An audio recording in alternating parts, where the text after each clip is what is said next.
원박의 문자는 끊을 수 없는 아주 거대한 사상 체계를 가지고 있는 분명한 사실인데 그것과 성경은 매우 괴리가 있다. 참 그래서 내가 도대체 말해봐야 통하지 않는 것이 분명한데 이거 우리가 여기 나와서 무슨 말을 해야 되나 하는 그런 생각이 들어서 나오려고 하지 않았던 겁니다.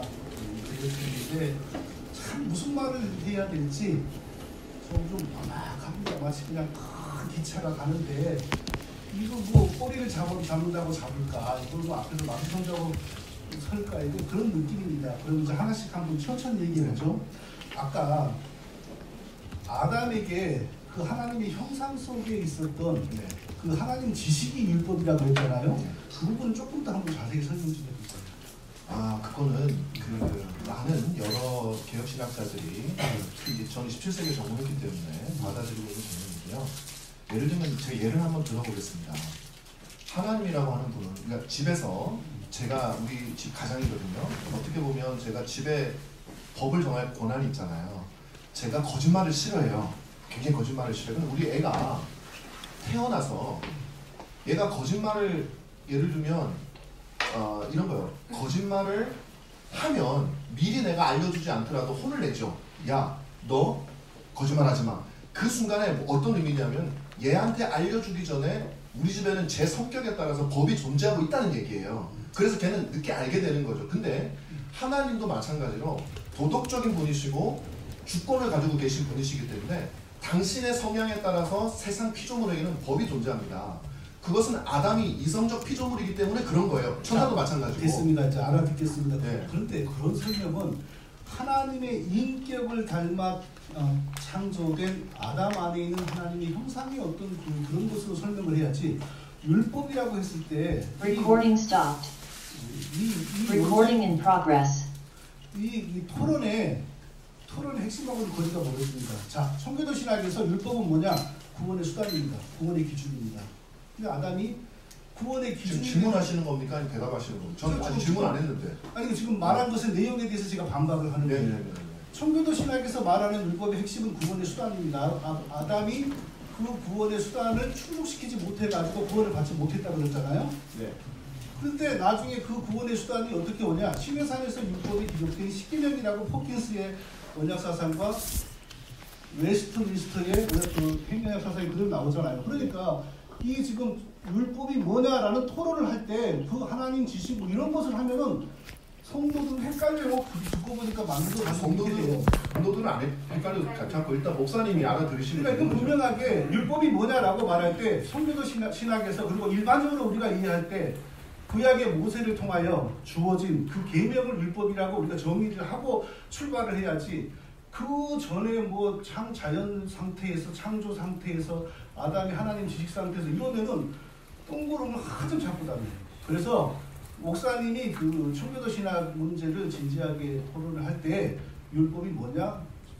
웨스트민스터 신앙 고백이 말하는 대로 영생의 기준, 아담은 그 영생의 기준을 충족시키지 못해서 죽음에 이르렀고 하나님께서 나중에 이스라엘 백성들에게 십계명에서 돌판에 기록해준 십계명이 그 생명의 기준이 되는 율법의 핵심이다.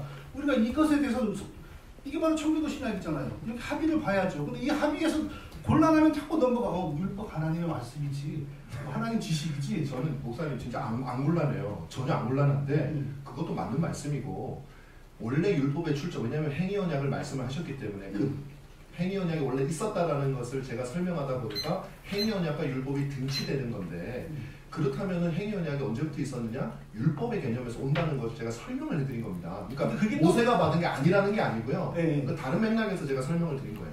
그게 또 다른 게 자, 아담이 하나님 지식이 율법이라면 청교도 신학이 말하는 그 율법 개념에는 아담이 창조될 때 구원을 받아야 될 사람으로 창조되었다는 거예요. 율법 안에서 율법을 지켜서 구원을 받아야 될 사람으로.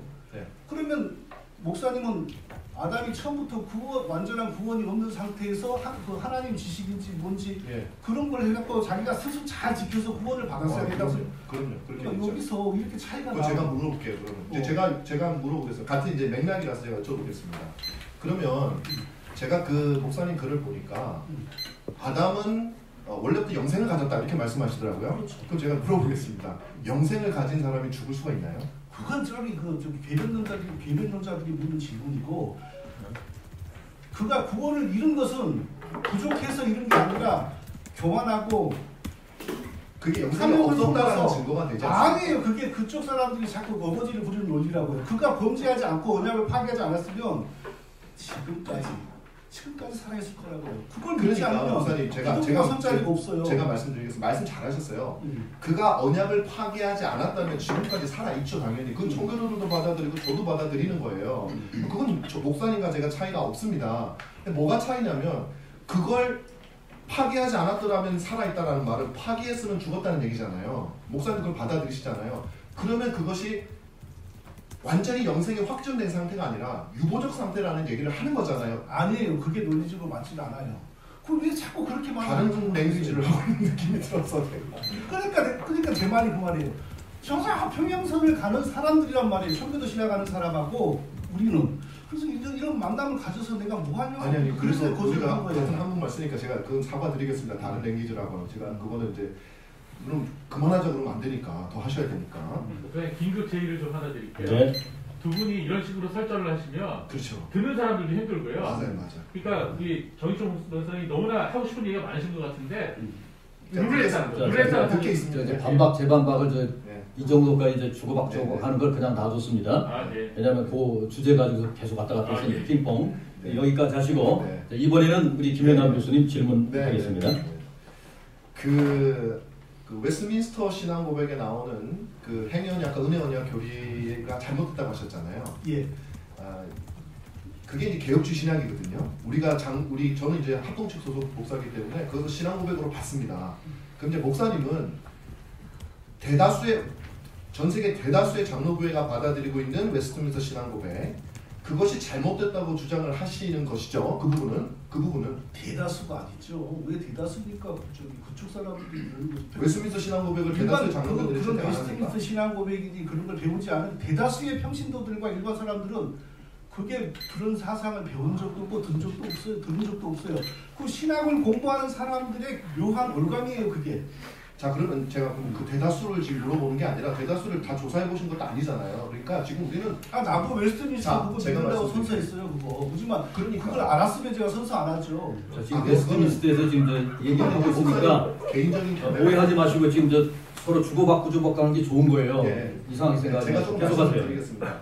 우리 교단에서 받아들이고 있는 신앙 고백서가 옳다고 믿는 사람이 이단 제소위에 제소가 되고 그 신앙 고백이 틀렸다고 하시는 분이 신고를 하는, 이게 과연 상식적으로 타당한 건가요? 천주교 신부였던 루터가 감히 무엄하게 천주교 교리에 대해서 반기를 들었어요. 이게 하나님이 기뻐하신 일이었습니다.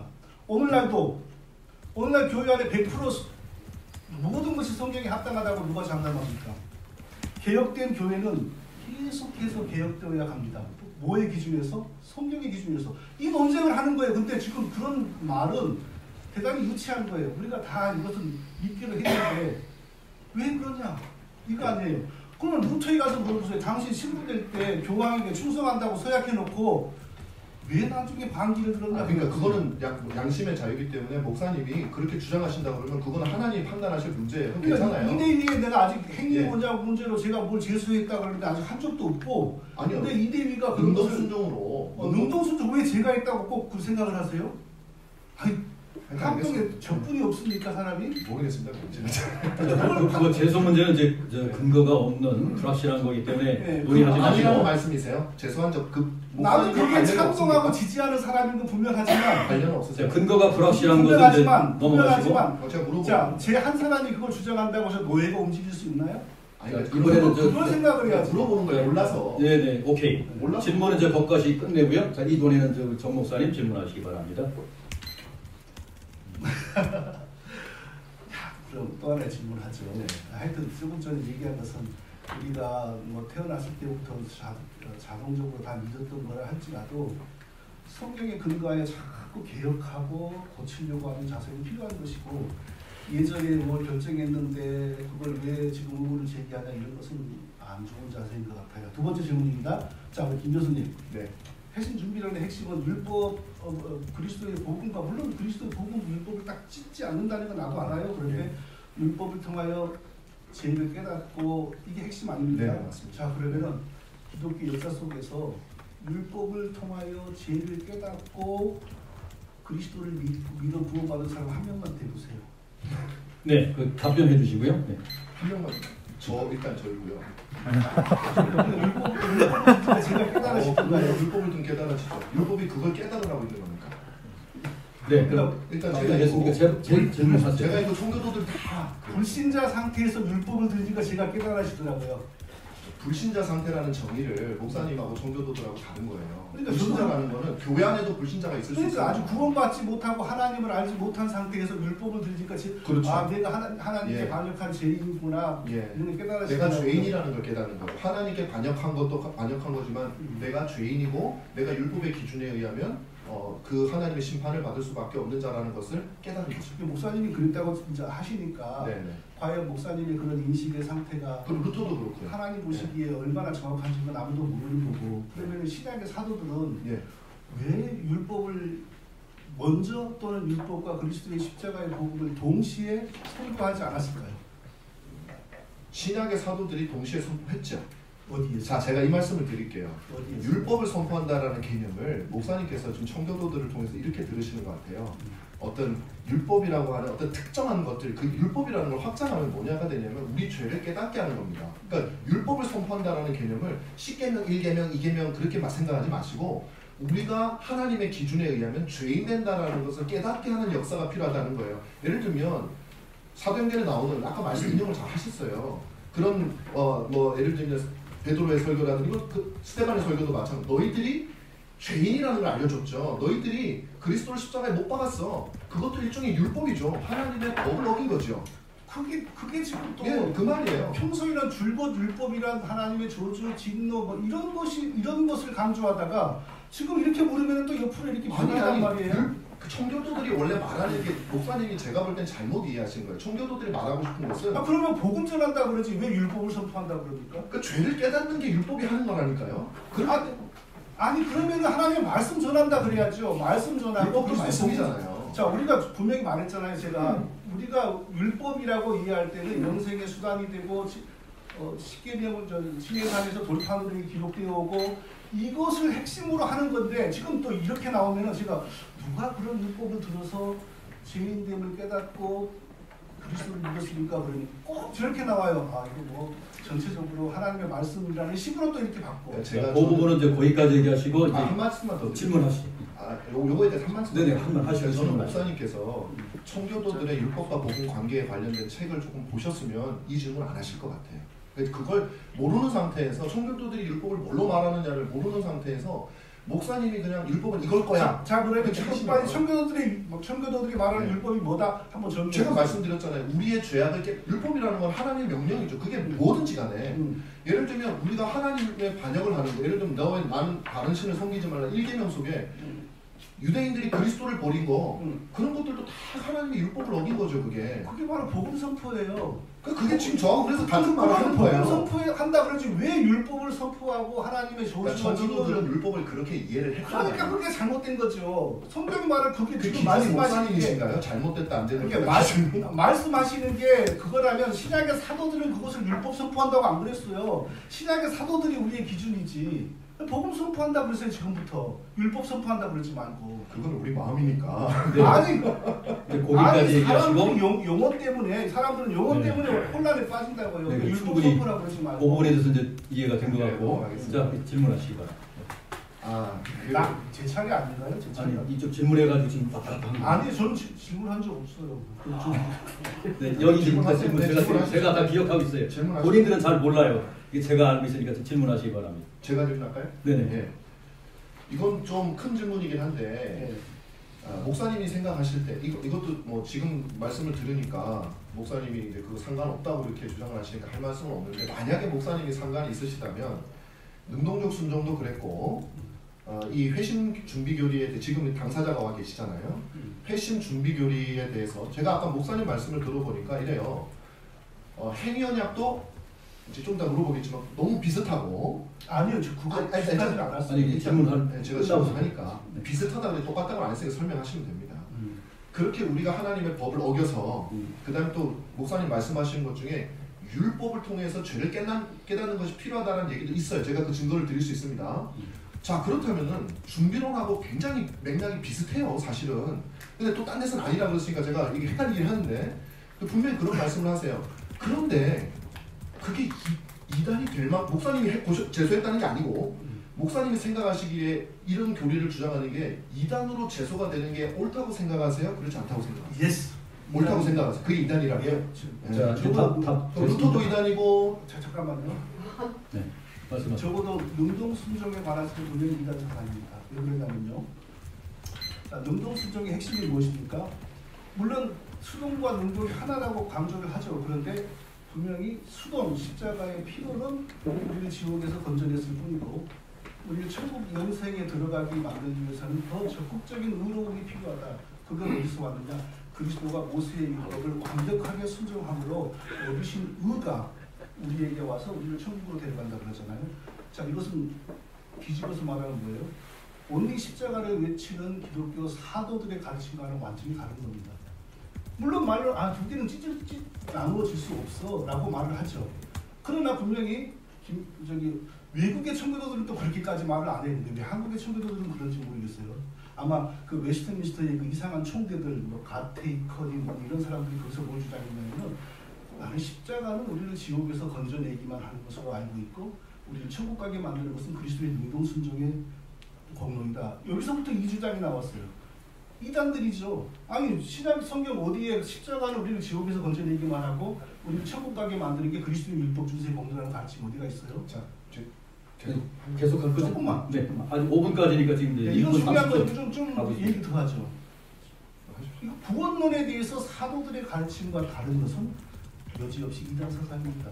이건 여지없이 두말할 것이 없어요. 만일에 이 자리에서 제가 뭐 저 소신을 말할 때 합신 교수들이 계속 그거 주장하면 분명히 합신이라고 하는 신학교는 합동으로부터 교류 금지될 겁니다. 합신 교단이 아니라 그리스도가 우리를 구원하는 방식, 물론 그리스도를 믿으면 이신칭으로 구원받는다. 이 말은 부정하지 않아요. 그런데 어떻게 이신칭이가 일어나느냐? 십자가로는 우리를 지옥에서 건져내고 율법 준수로는 우리를 천국으로 데려가서 구원이 완성된다. 이건 이단 사상이에요. 성경 어디에도 율법 준수가 천국에 의를 준다라는 가르침이 없어요. 그러니까 이것은 100% 이단 사상이에요. 이건 재론의 여지가 없어요. 이것은. 자, 다 끝났습니다. 예. 네. 자, 그럼 재반박 예. 하십니다. 물론 이제 능동순종에 대해서 성경에서 예. 직접적으로 능동순종을 뭐 명시적으로 말하는 거는 저도 지금 갑자기 떠오르진 않는데 그럴 수 있어요. 그런데 성경에 많은 예를 들면 아까 말씀드렸던 행위언약도 마찬가지죠. 이제 목사님은 그 능동순종을 부정하기 때문에 행위언약을 부정하실 수밖에 없어요. 근데 왜 그러냐면 행위언약이라고 하는 것은 사실 이게 짚고 넘어가야 됩니다. 행위언약이라는 것은 아까 목사님 전 도저히 이해할 수 없는 말씀을 하셨어요. 뭐냐면 아담은 처음부터 영생을 가졌다. 하나님의 백성이다. 물론 하나님의 백성이 그땐 죄가 없으니까. 그렇지만 아담의 상태는 유보적 상태였죠. 왜냐하면 선악과라고 하는 이 율법, 하나님이 금하신 것을 먹으면 그 상태가 변하게 되어져 있는 거잖아요. 영생이 계속 가는 게 아니잖아요. 다시 말하면 청교도들은 이렇게 이해를 한 겁니다. 청교도뿐만 아니라 많은 이 개혁과 신학자들이 예수 그리스도의 율법의 성취는 율법을 완성하셨다라는 것은 단순히 율법의 죄악을 대속하셨을 뿐만 아니라 율법이 청교도들은 구원의 수단으로 완벽하게 율법을 지켜야 하나님의 의가 성취가 돼요. 아담이 왜 구원을 받지 영생을 얻지 못하는 상태였냐면 완전한 의를 가지고 있지 못했어요. 하나님의 명령이 유보적인 상태였기 때문에 그가 만약에 그것을 완벽하게 지켰더라면 영생을 지금 살고 있겠죠.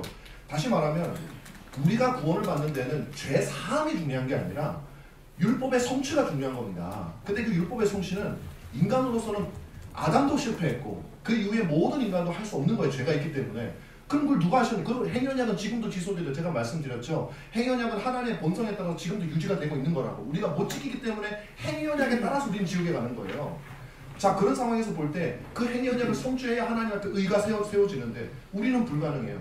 그 행위언약을 누가 성취합니까? 그리스도께서 우리 웨스트민스터 신앙고백에도 그리스도의 순종과 희생 이렇게 돼 있잖아요.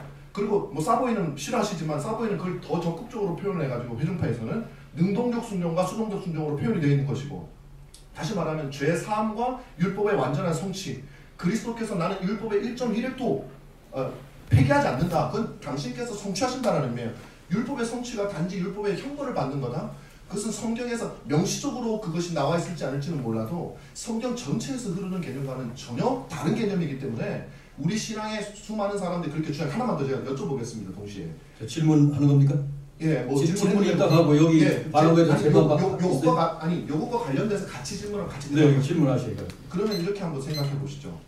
만약에 능동적 순종을 지금 갑자기 왜 능동적 순종을 간지 모르겠지만 저는 회심 준비론 얘기했어요. 저는 회심 준비론 얘기한 건데 이제 능동적 순종 하는데 어쨌든 그것도 해보시자고요.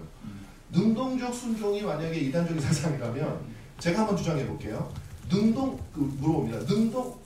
개혁파 신학자 중에 목사님이 하시는 신학자 중에 이단 아닌 분은 몇 분만 내보세요. 자 여기서부터 네. 이단의 개념을 제가 말할게요. 나는 이단 되면 지옥 간다 이렇게 연결시키는 사람이 아니고 이단 복음을 왜곡하는 사람. 그 복음의 왜곡의 정도에 따라 천국에 가기도 하고 지옥에 가기도 할 거라고 봐요. 거기서는 제가 판단할 수가 없고. 그런데 적어도 우리가 구원받는 원리는 기독교의 핵심인데 그렇게 중요한 그 구원의 원리가 어째서 성경에서 그림자도 찾을 수가 없냐고요. 모든 구원의 원리에 대한 성경의 말씀은 그가 죄 없으신 그분이 그리스도가 우리의 죄를 대신 짊어지고 자기 목숨을 내어놓으심이 같은 말을 또 반복하시는 거예요. 결국엔. 저기 거기까지입니까? 난 할 말 많은데. 아니 같은 제가 물어본 거는 그걸 주장하지 않았던 신학자를 좀 대보시라는 말씀을 드렸는데 다른 말씀을 하셨어요. 그것을 주장하지 않았던 신학자들은 초대교회부터 1500년대까지 모든 신학자들입니다. 그럼 1600년대부터는 다 이단적 사상을 가지고 있는 거고요. 그러니까 그 이단이란 말을 감정적으로 쓰지 말고 감정적이 복음을 왜곡하는 신학이 그때 출현했다. 그러니까 이제 그 이후에 거의 요거 좀 키워보세요.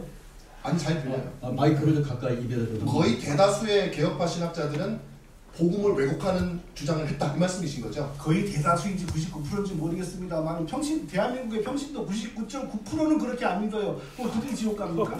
혹시 여론조사 해보셨나요? 아유 느낌으로.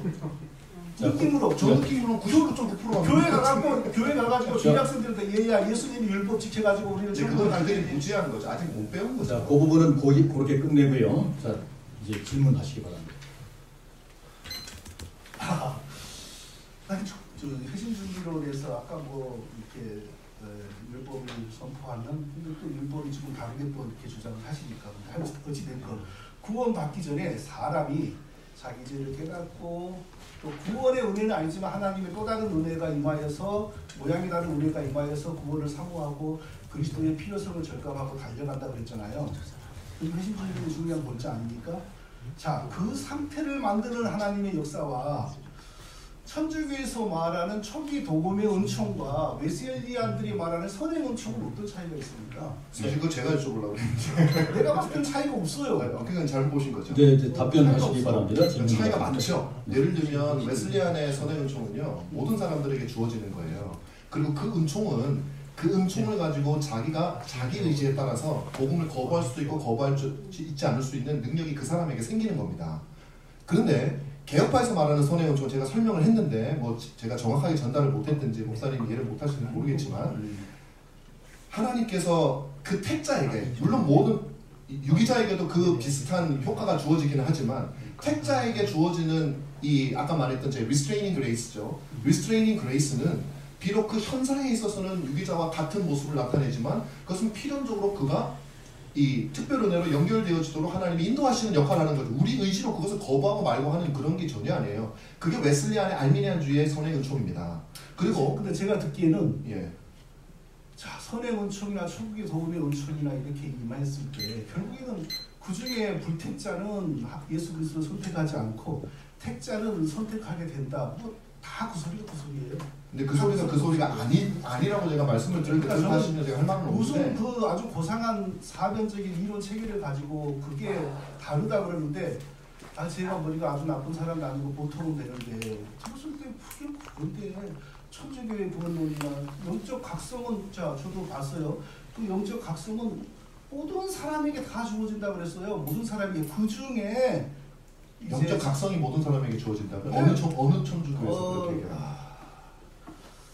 그 노란 책, 그 서문관 목사님 번역한 책, 그 갑자기 책상에서 벌써도 받고 하여튼 영적 각성의 기회는 모든 사람에게 다 제공되는데 거기에서 마음을 다잡고 이성으로 그리스도를 선택하는 사람이 구원의 길로 간다. 그 웨슬리안의 선행청이에요. 예, 그 얘기를 하더라니까. 네, 네. 청교도 그 청교도는 그게 아니에요. 예, 그 얘기를 또 뭐가 다른지 나는 이해를 못하겠고요. 예. 자, 저는 이 질문을 얘기하겠습니다. 거기까지 하시고 이제 질문하시기 바랍니다.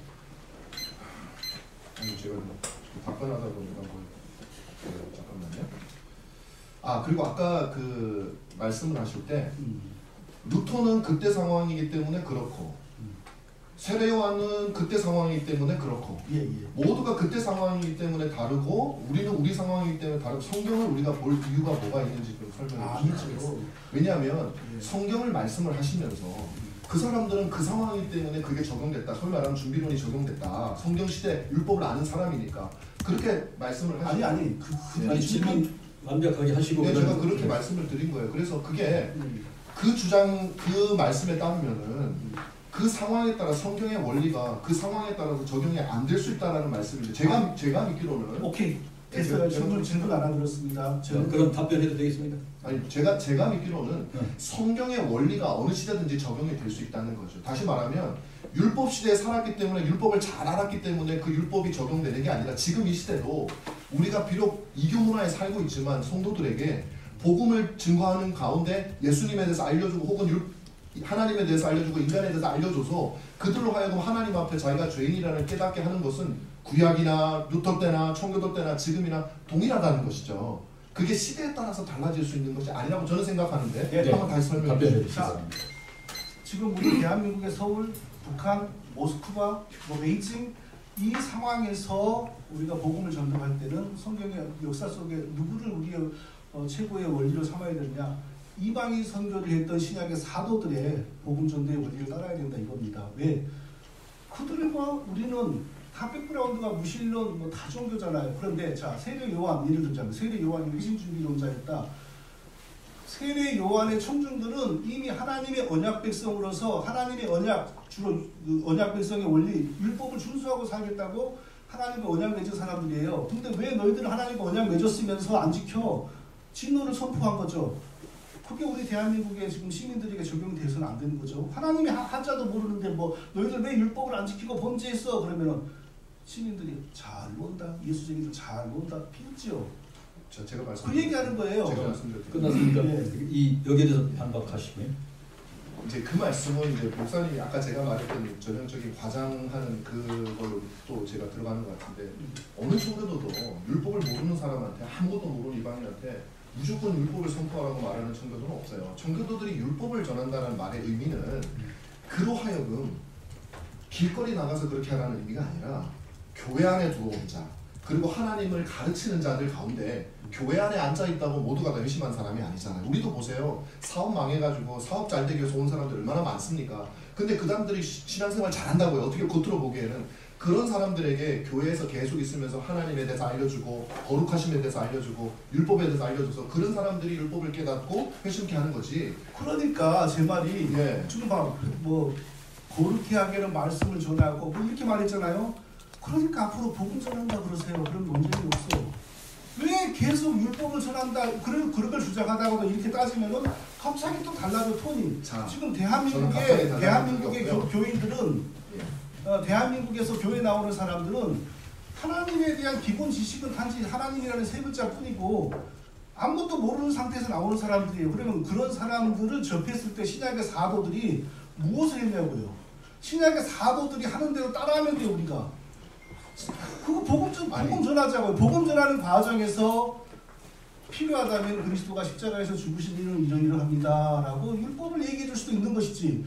그러니까 용어를 제가 바꾸라고 재반박 복음 전한다. 질문으로 하면 해도 됩니까? 아니 재반박하시고 질문이 이쪽이니까. 뭐 같은 개념이기는 한데 네, 재반박하서 얘기하는 거예요. 지금 말씀을 들으니까 왜 율법을 전한다고 하느냐, 복음을 전한다고 하지라는 표현인데 사실은 청교도들이 율법을 전한다고 하는 말의 의미는 복음을 빼놓고 율법을 전한. 그러니까 청교도들의 율법과 복음과의 관계는 필연적으로 복음이 복음되기 위해서는 자신의 죄악됨을 깨달아야만 복음을 복음으로 인식을 하죠. 내가 병든 자라는 걸 모르는데 아무리 코로나 안 걸렸는데 코로나에 100개 갖다 줘봤자 그게 복음으로 들리지가 않는 것처럼 복음이 복음되기 위해서는 율법이 전해져야 된다는 거예요. 이게 심각한 청교도 목사들의 교만이 있는 겁니다. 청교도 목사들은 자신들을 영혼의 의사라는 그 그릇된 자부심을 가지고 있어요. 그래서 사람을 딱 볼 때 이 사람에게는 복음이 필요한 사람, 이 사람에게는 율법의 저주와 이게 필요한 사람. 어떤 청교도가 이런 것을 판단하라고는 그러더라고. 안 그거는 그랬어요? 목사들이 해야 되는 일 아닌가요? 그거는? 목사가 도대체 뭔데 그렇게 정확하게 알아요? 정확하게는 모를 수 사도들이 있지만 그렇게 했습니까? 사도들이 그런 걸 정확히 판단하고 이 사람에게는 그리스도의 복음을 이 사람에게 지금 그리스도의 복음을 되고 돼지고기의 진주 목걸이가 되는 벽이야. 이런 사고를 청교도들은 가졌습니까? 그런 말을 한 적은 없어요. 그런 책이 왜 있습니까? 근데 그런 청교도들이- 책이 왜 돌아다닙니까? 내가 지금 책 제목 이런 그것을- 것을 이런 게 갑자기 생각이 안 나는데 정성호 목사님 책에도 그런 내용 뭐 나오지 않았어요? 영혼의 의사 뭐 그런 것도 그런 말이 있어요. 영혼의 의사는 목사들이 영혼의 의사죠. 그러니까 일반적으로 영혼의 간호사나 거기서 말하는 우리가 영혼의 의사라는 말을 쓸 때 이 사람은 지금 그리스도의 복음이 필요한 단계까지 왔다 이런 판단하는 의사는 아니잖아요. 아니요, 목사님 제가 좀 대답을 해도 되겠습니다. 예, 그건 저 중요한 말인데 반박하시죠. 목사라고 하는 것은 하나님처럼 우리가 절대적으로 이 사람은 회심한 사람, 이 사람은 안 한 사람, 그건 구분할 수 없어요. 그렇지만 목사가 성도의 영혼의 상태에 대해서 아무것도 모른 채 그냥 교회만 나오면 다 회심한 사람, 이거는 성경에 나오면 참된 회심자의 특징, 사랑과 희락과 성령의 열매, 많은 것들을 통해서 우리가 어느 정도는 생각을 할 수가 있는 거예요. 그렇지만 내 판단을 100% 정확하다고 믿으면 안 돼요. 그거에 따라서 율법과 복음을 항상 같이 전해야 되는 겁니다. 누구한테는 율법만 전하고 그런 주장을 아무도 하지 않아요. 율법과 복음을 같이 전한다 그러지 말고 그리스도의 복음을 성도들에게 계속 가르쳐요. 그러면 그걸 어떻게 적용하느냐는 성령의 역할이지 왜 목사들이 영혼의 의사니 이런 소리를 해가면서 성령의 자리에 쓰냐고요. 그게 이상하다는 거죠. 뭐 율법과 복음을 같이 전한다 그러면은 벌써 그 말 속에 율법, 복음 이게 지금 구분되는 거잖아요. 그냥 그리스도의 복음을 전한다 그러세요. 말을 바꾸면은 이 논쟁이 쉬워져요. 그럼 그렇게 좀 이해해 주시면 되잖아요. 안 되지. 굳이 그걸 이단으로 할 필요가 거기서는 없어요. 율법과 복음을 전한다고 같은 계속 말이에요. 그러는데 나보고 이해를 달리하라 그러면 안 되지요. 듣는 그러니까 사람들이 다 그거는 그러는데. 목사님 지금 모르겠어요. 제가 이 논의가 하는 게 지금 어떤 의미가 있는지 저도 잘 모르겠는데 지금 저도 그랬다니까요. 그 목사님도 그러시겠지만 저도 제가 드리는 질문에 대한 대답이 잘 안 나와서 저는 그렇게 생각을 해요. 복음이 복음되기 위해서는 우리가 죄인이라는 것을 아는 것이 논리적으로 필연적이야. 본성적으로 필연적이라는 거예요. 그거는 그냥 자연의 원리입니다. 복되게 들리려면 비참한 처지에 있는 사람한테 복되게 들리지, 배부른 사람한테 랍스타를 준다고 해도 복음으로 안 들려요. 자기가 배고프다라는 걸 깨달아야 돼. 그러니까 하나님께서 목사들을 통해서 율법을 전하는데 이 말은 율법만 전하라는 게 아니라고 제가 늘 말씀. 율법과 함께 항상 복음이 같이 전달됩니다. 에드워드 설교도 한번 보세요. 그것이 율법을 주로 많이 전하는 때가 있고 때로는 십스처럼 복음을 더 많이 전하는 때도 있고 여러 가지 그것은 사람에 따라 균형이 있겠지만 필연적으로 우리의 논리상 우리가 죄인임을 깨달은 자에게 그리스도의 이 죽으심이 복되게 들리는 것은 너무나도 당연한 이치라서 그 이치를 그냥 따라가는 겁니다. 회심 준비로는 다른 게 아니에요. 그 좋은 말이에요. 그러니까 그 사전에 율법을 전해가지고 뭐 죄를 깨닫게 하고 그런 말 하지 말고 십자가 우편 강도에게 언제 그런 과정이 있었나요? 그 사람마다 조금씩 다를 수 있는 그래요. 거죠. 그러니까 그걸 일반화시키지 말아야죠. 그리스도의 복음을 전할 때 성령의 역사로, 성령의 신비한 역사로 성령께서 회개를 시킨다. 여기서 멈춰야지. 뭐 복음과 율법을 뭐 어떻게 전하고 이런 것이 굉장히 사변적이고 또 듣기에 따라 많은 오해가 벌어진다. 그게 큰 유익을 줄 수도 있기 때문에 그렇게 청교도들이 구분하는 거죠. 예를 들자면 전부 100% 국민들이 교회를 드나들고 있어요. 천주교 시대, 국교회 시대처럼. 근데 삶이 하나도 안 변하고 다들 엉망이에요. 그럴 때 고민하다가 이런 말이 나오면 저는 이해가 돼요. 그거예요. 그때 그렇게 나온 근데 거예요. 지금 대한민국에 그렇죠. 지금 심지어 다른 교회에서 장로, 권사까지 돼가지고 온 사람이 많은데 그걸 해요? 장로 권사는 다 거듭난 사람이라고 확신하세요? 그렇게 말하면 안 되죠. 다른 교회에서 일반적으로 장로, 권사가 될 때에 복음을 안 들었겠어요? 일반적으로. 근데 장로, 권사가 이사를 왔는데도 회심 준비를 적용해요? 그러니까 목사님하고 저하고의 차이 중에 하나는 그게 이 부분이에요. 그게 심각한 문제라니까. 청교도들은 고 청교도 지나가는 사람들은 자기들이 거대 영적 엘리트라는 교만이 있어요. 그래서 일반 교회들은 복음도 제대로 모르고 신념에 빠졌다 그래요. 그걸 노골적으로 신자들이 거기에 전염이 돼가지고 그런 소리를 따라하고 있어요. 자, 그런 주장은요. 제가 똑같이 볼게요. 칼빈 시대에 종교개혁자들은 천주교회에 있는 사람들 혹은 그 사람들은 모든 교회에 나오는 사람들을 다 그들이 외적으로 그냥 교회 열심히 참여하고 그러면 그걸 다 회심한 사람으로 봤다고 생각하시나요? 그렇지 않겠지요. 지금 근데 그런 맥락하고 다른 얘기. 아니요, 그건 어느 시대나 마찬가지예요. 다른 교회에서 장로 권사까지 돼가지고 온 사람하고 대화하면 그리스도로 신앙 고백하고 있는 거 그거 확인이 안 돼요. 그런데 아니, 준비론 과정을 거치지 않았다고 해서 당신이 구원받았다고 내가 알게 해주겠지. 비웃고 목사가 그 목사님의 한 사람의 예를 그게 일반화시키는 대한민국의 이름 말해볼까요? 예, 말해보세요. 네? 네, 그 이름을 말하지 않을게. 대한민국의 청교도 제일 앞장서 간다는 사람이 그런다는 그 증거까지 봤어요. 그분의 케이스겠죠. 목사님 제가 회심 준비론에 아주 깊이 쩌는 사람들이 대부분 그런 시기에 그러니까 극단적으로 나가는 경우가 있을 수 있어요. 오케이, 다른 질문 갑시다. 네, 이제는 정의철 목사님 질문하시기 바랍니다. 우리 목사님, 네. 한 10분 안에 마무리하죠. 아니 시간 얼마 안 남았습니다. 얼마 안 남았어요. 네, 네. 질문 또 있으시니까. 자, 정성 목사님 책에 제가 일장을 봤습니다. 일장을 봤는데 이런 내용이 있어요. 청교도들은 회심을 순간적 또는 단번의 사건으로 보지 않았다. 대신 청교도들은 회심을 은혜 언약 가운데 하나님께서 죄인을 변화시켜 거듭나게 하시는 전체 과정으로 보았다. 참 사람들이 읽기에 이게 어려운 한국말인데도 어려워요. 자, 그럼 여기서 말하는 회심이 단회적 사건, 순간적 사건이 아니라 롱텀 프로세스라는 거 아닙니까? 롱텀인지 하여튼 일종의 프로세스라는 일단 김 교수님 여기에 동의하니까 동의합니다. 이런 네, 저도 그렇게 발표했어요. 그럼 도대체 회심이 이것은 소원합니까? 구원받는 그러니까 제가 아까 말씀을 드린 거예요. 그 질문 오케이 네. 답변해 주시기 제가 바랍니다. 말씀드린 거예요. 17세기는 지금 우리가 조직신학에서 말하는 중생과 회심과는 같은 영어를 conversion을 쓰는데 의미가 굉장히 달라요. 그래서 제가 소명, calling, effectual calling하고 그 다음에 conversion하고 그 다음에 repentance, 회심하고 회심, 중생, regeneration하고 이 세 가지를 혼동해서 썼단 말이에요. 그 이유가 뭐냐면 그 당시에는 우리처럼 지금 일반적으로 우리가 어떻게 보냐면 중생은 최초의 인간의 어떤 준비도 없이 하나님께서 영혼을 변화시키는 하나님의 내적인 역사로 본단 말이에요. 그 다음에 회심은 우리가 의지로, 믿음 안에서 우리가 의지로 하나님께로 돌아서는 순간으로 본단 말이죠. 그게 오늘날 우리가 말하는 조직신학에서의 개념인데 그 당시는 그 개념이 없었고 어떻게 보면 이 중생에서부터 오늘날 회심의 개념이 전체를 그냥 회심이라는 말로 툭 이제 그렇게 주로 많이 사용했단 회심이라고 하기도 하고 리제너레이션이라고 하기도 하고 그럼 그때 구분이 없었기 때문에 그렇게 쓴 겁니다. 그러면은 그때 그 구분 없는 것이 굳이 칭찬할 일은 아니잖아요. 오늘날 우리는 이렇게 지금 이런 사상을 보면 이게 지금 무슨 내용이야? 이런 시대에 살고 있잖아요. 그러면은 정성호 목사님이 회심을 이렇게 롱텀 프로세스 이렇게 말하는 것 자체가 지금 사람들을 혼란에 빠지게 하는 건데 혼란에 빠지지 이런 걸 말고 고쳐야죠. 공부하시면 되죠. 이런 걸 고치지 않고 여전히 이런 걸 주장을 하고 이런 책에 추천사를 쓰고 이게 지금 우리 한국교회 무슨 덕이 되고 기여가 되고 여기 있습니다. 재반박이시고 무슨 덕이 되냐면요. 회심의 원리에 대해서 사람들이 더 잘 이해하고 아니에요. 다른 회심으로 더 나아갈 수 있는 원리를 덕이 더 잘 있습니다. 이해를 하는 것이 아니고 오히려 혼란을 주고 있어요. 우리가 공부를 안 하시면 혼란이 되죠. 잘 모르니까. 자, 그러면은 성도들을 가르쳐야 됩니다. 대한민국 전체 교인들에게 이런 굳이 삐뚤어지고 왜곡되고 일반적이지 않은 개념을 다 가르치란 말이에요. 그게 청교도들의 문제예요. 이게 똑바르고 일반적이기 때문에 가르쳐야 되는 거예요. 우리가 무시하는 거예요. 아니에요. 지금 우리 성도들은 어떻게 지금 이해를 해야 우리가 무시하는 하냐면 거예요. 그리스도를 믿게 하시는 성령의 역사를 따라 그리스도를 믿는 순간 그리스도의 의가 내 것으로 인정되어 그 즉시 완전하고 영원한 구원이 이루어지고 네, 그거 맞습니다. 그리고 나서 그 순간부터 성화가 진행이 된다. 성화는 네. 일평생이 완료된다. 이렇게 말해야지 네. 사람들에게 혼란이 안 오지. 네.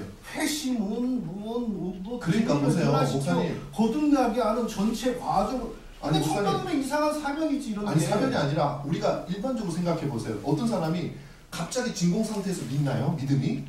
목사님은 복음만 선포하면 된다고 말씀하시는데 어떤 사람도요 아무렇지도 않은 상태에서 잘 나가고 제 말 좀 들어보세요. 얘기가 아니라니까. 들어보세요. 중생하고 난 다음에도 전체 과정이 회심이 돼. 뭐냐고 읽어보세요. 자, 또 읽어볼게요. 그 다음 페이지. 오늘날 많은 사람들은 순간적 또는 단번의 사건으로 보아 이분법으로 나눈 경향이 있다. 회심을. 이 부분에 대하여 청교도들의 시각을 가지고 있지 못한다면 이분법에 빠져 인간이 스스로 준비할 수 있느냐라는 질문에 헤어나오지 못할 것이다. 회심은 전 과정으로 보아야 된다. 전 과정이 어디서부터 뭐 영화까지 포함하는 과정이라는 건가요? 아니 무슨 영화까지? 그러니까 말씀하세요. 어떤 과정을 말씀하시는지. 이런 말을 볼 때에 이런 겁니다. 회심이 순간적이지 않고 단회적인 사건이 아니다 이런 주장을 볼 때에 목사님, 제 말 좀 들어보세요. 믿음을 갖는 건 순간적이죠. 우리가 믿음이 또 아까 그래서 4번째 5단계 사이에 믿음이 있다고 제가 말씀을 드렸잖아요. 그 폴킨스의 개념을 따지면 믿음을 갖는 그 포인트는 순간적이겠지만 믿음을 갖는 데는 과정이 필요하다라는 거예요. 청교도들은 그것까지도 회심으로 포함을 시킨 거예요. 그래서 아까 제가 말씀드렸지만 사람들이 잘 나가고 모든 게 잘 되는데 누가 그걸 받아들입니까? 누가 회심을 합니까? 아니 교회 안 나가도 잘 먹고 잘 사는데 사람들이요 연약해진 상태가 있고요. 그 다음에 거듭나기 전까지를 뭐 회심의 과정이다 이것까지도 이해를 해요. 그런데 은혜 언약 가운데 하나님께서 죄인을 변화시켜 거듭나게 하시는 전체 과정. 이게 이미 은혜 언약 구원으로 들어오고 나서도 계속 변화되는 과정이 회심이다. 이런 사상에 그거는 왜 목사님, 동조를 하고 아니요 목사님이 잘못 이해했어요. 제가 볼 때는 뭐 잘못 이해하신 거고 목사님께서 누가 그런 말을 하죠? 개혁파 교리에서 아니 책에 그렇게 하지 어느 마세요. 책이요? 그거 제가 책에서 있으니까 말씀하시죠. 그렇게 하면 나중에 기회를 드릴 겁니다. 네. 기회를 드릴 아마 토론할 시간이 있을 테니까 감정적으로는 하실 필요 없을 것 같아요. 그래서 어쨌든 제가 볼 때는 목사님께서 이건 제 느낌이 그래요. 좀 용서하시기 바랍니다. 목사님이 개혁파 16, 17세기의 어떤 구원서정에 대해서도 마찬가지지만 지금 오늘날 우리 말하는 그 구원서정에 대해서도 지금 뭔가 혼동을 하시는 느낌이 좀 들어요. 정확하게 그걸 구분을 못 하시는 것 같아요. 그러니까 자꾸 말이 되돌아가고 무슨 말씀을 하시는지 정확하게 넘어갑시다. 저도 그 말에 동의가 안 되는데 우리가 여기서 자꾸 설정을 하고 싸우면 거기도 안 좋고 다음 또 질문하세요. 자, 우리 김연남 교수님 질문하시기 바랍니다. 자, 아이고 이거 뭐 그리고 그 말씀을 드릴게요. 까지만 하시죠. 율법의 몽학 선생으로서의 기능에 대해서 말씀하시면서 그걸 이제 구속사적으로 봐야 된다고 그렇게 말씀을 하셨잖아요.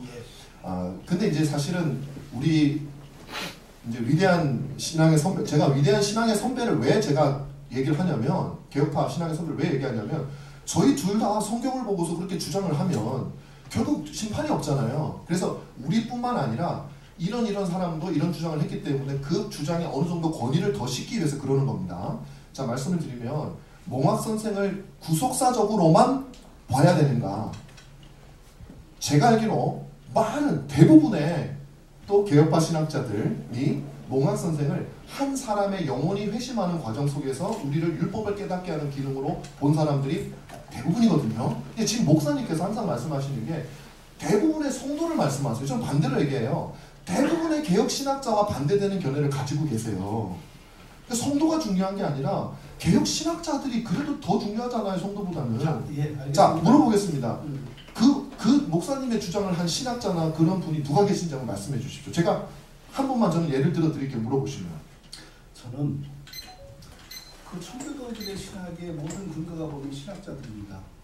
누가 이랬다 그래서 그런 그 논리에 대해서는 굉장히 필요해가지고 누가 그랬다 이런 말에 대해서 논쟁하고 토론하고 거기에 말려들어가고 싶지만 않아요. 한도 끝도 없어요. 누구도 그랬다. 신학 성경을 보세요. 몽학 선생을 언급한 사도 바울이 어느 선교지에서 어느 개인에게 율법이 몽학 선생이 되게 하고 나서 그가 율법의 기능을 따라 자연스럽게 예수 믿도록 연결되는 경우가 됩니다. 바울은 어디든지 가서 어디든지 우리가 왜 하나님께 범죄한 죄인인지를 설명하고 그 죄를 짊어지고 그리스도께서 대신 죽으셨다. 그리스도께서 십자가에서 당하신 저주는 우리가 받아야 할 저주였다. 이것을 전했어요. 복음을 전하는 거예요. 그러니까 그게 율법이란 말. 우리가 죄인이라는 걸 말씀해 주셨잖아요. 그게 율법을 통해서 알게 되는 거라는 거예요. 그러니까 표현을 바꾸라니까. 왜 바꿔요? 우리도 쓰고 싶은데. 복음을 전하라고 해야지. 왜 거기서 율법을 아니 그건 목사님. 그 용어의 차이는 아니에요. 쓰고 싶은 사람이 쓰는 거죠. 몽학 선생이라는 말은 구약 전체를 의미하는 것도 아니고 이스라엘 유대주의자들이 굉장히 집착했던 모세의 계명을 의미하는 거라고요. 제가 칼빈의 글을 한번 읽어드릴게요. 칼빈 얘기하지 말고. 칼빈도 얘기하지 마요. 칼빈 얘기하지 말고 바울이 몽학 선생을 언급할 때 누가 이해하는 몽학 선생이었냐? 바울 시대 유대주의자들이 생명의 길이라고 여기는 모세의 계명 준수 그걸 몽학 선생이라 그랬다고요. 그래서 오늘날도 먼저 율법이 어떤 사람에게서 몽학 선생 노릇하게 만들어야 된다는 것은 바울 시대에는 그게 모세의 계명을 먼저 선포한다 그거였다고요. 그럼 목사님 이렇게 하십시오. 그렇게 하고 나서 그때 지금 갑자기 또 뭐 무슨 말씀이다 이렇게 바꾸니까 저는 바꾼 적이 한 번도 없습니다. 계속 얘기하세요. 그러니까 오히려 혼란하게 만들고 그러면 있다. 그럼 제가 이 말씀을 드리겠습니다. 목사님이 다른 거지? 예를 들면 누구든지 회심론이든지 아니면은 그걸 주장하시는 분들한테 개혁 신학에서 벗어났다고 말씀을 하지 마시고 그냥 성경에서 벗어났다고 하십시오. 그 목사님이 보는 성경에서 벗어났다고 하실 수 말씀 있으니까. 잘하셨어요. 난 개혁 신학에 대한 정의를 제가 이렇게 드립니다. 16세기의 그 시대의 특정인들의 신학을 저는 개혁 신학이라고 보지 않습니다. 개혁 신학의 원판은 성경이요. 성경을 교회에 적용하는 과정에서 많은 결정과 신학이 발전했죠. 그래서 교구들과 공의회가 결정한 교리론이 개혁 신학의 중요한 참고 자료요. 16세기 빼고요. 기다려 보세요. 수사사 넘어갑니다. 그 다음에 루터와 종교개혁자들의 신학 가운데 많은 부분이 개혁신학의 자산이고요. 그런데 루터와 일반 종교개혁자들이 했던 것 중에서 좀 바람직하지 않느라 칼빈이 독자적으로 바르게 개정했죠. 기독교 강요나 이런 작품을 통해서 그게 개혁신학의 중요한 자산이고요. 그리고 또 중요한 자산이 바로 신앙고백서와 같은 16세기의 작품들입니다. 왜? 칼빈이 종교개혁을 통하여 완성한 그 신학을 유럽의 교회들에게 적용시키기 위하여 만들어진 게 외신서, 돌트 뭐 이런 거 아닙니까? 그 개혁신학의 중요한 자산입니다. 그런 것에서 인정을 하고 있다는 말이죠. 당연히 인정하죠. 뭐 누구를 지금 오해하면 안 되지. 당연히 인정하죠. 그런데 왜 내가 그러면 거기에 대해서 100%를 따라가지 않느냐? 그런 외신선이 이런 것이 등장한 시기에는 무슨 문제가 있었냐? 중세 유럽의 신학 방법인 아리스토텔레스의 그 천학으로 신학하는 방법이 칼빈과 루터에 의해서 철저하게 배격이 되었는데 칼빈과 루터가 죽을 무렵부터 다시 유럽의 옥스퍼드나 이런 대학에 아리스토텔레스 철학이 굉장히 부흥을 한 거예요. 거기에서 바로 퍼킨슨이 뭐니 다 그런 시대에 교육받고 성장한 사람들이죠. 다시 아리스토텔레스의 철학의 방법으로 신학을 한 것이 천주교는 스콜라주라고 그러고 개신교 스콜라주라고 그러지 않습니까? 자, 오늘도 제가 최근에 학교에서 좀 숙제를 하는데 제가 뭐 잠시 카페에서 썼어요. 행위언약에 대해서 도대체 멀러와 뭐 조엘 비피는 뭐라고 이게 기원이 어떻게 되나? 40초 남았습니다. 예. 마무리하시죠. 그들이 뭐라고 하지 아세요? 이것은 성경이 밝히 말하는 교리가 아니다. 이것은 다른 교리와 여러 가지 연관된 것으로 결론으로 추론된 것이다. 맞아요. 그 추론이라는 게 뭡니까? 바로 개신교 스콜라주의 전형적인 신학 방법 아닙니까? 자,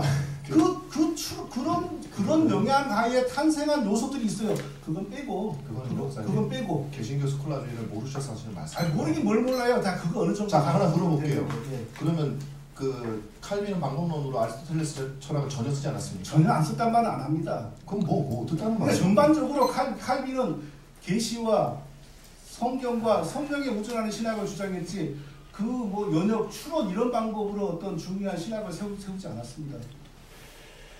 네. 그러면 더 이상 아니 근데 할 말 너무 많죠. 네. 나도 할 말 되게 많아요. 일단 질문하시기 바랍니다. 조인철 개신교 목사님, 스콜라주의가 뭔지 아세요? 조인철 목사님 질문하시기 바랍니다. 다음 질문 넘어갑시다. 네, 질문하시기 그런 바랍니다. 식으로 말하면 싸움들밖에 아니 진짜 스콜라주의 방법론에 한번 설명해 보세요. 많이 잘하니까 그래 어디 딴 데 가서 지금 그런 말 조인철 많이 목사님 하면서. 질문 시간이니까 질문 드리겠습니다. 자,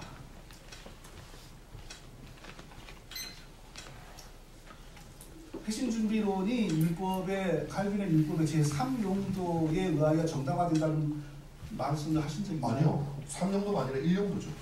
근데 정승원 부장님 책에 3용도라고 나왔고 거기에 추천사를 썼어요.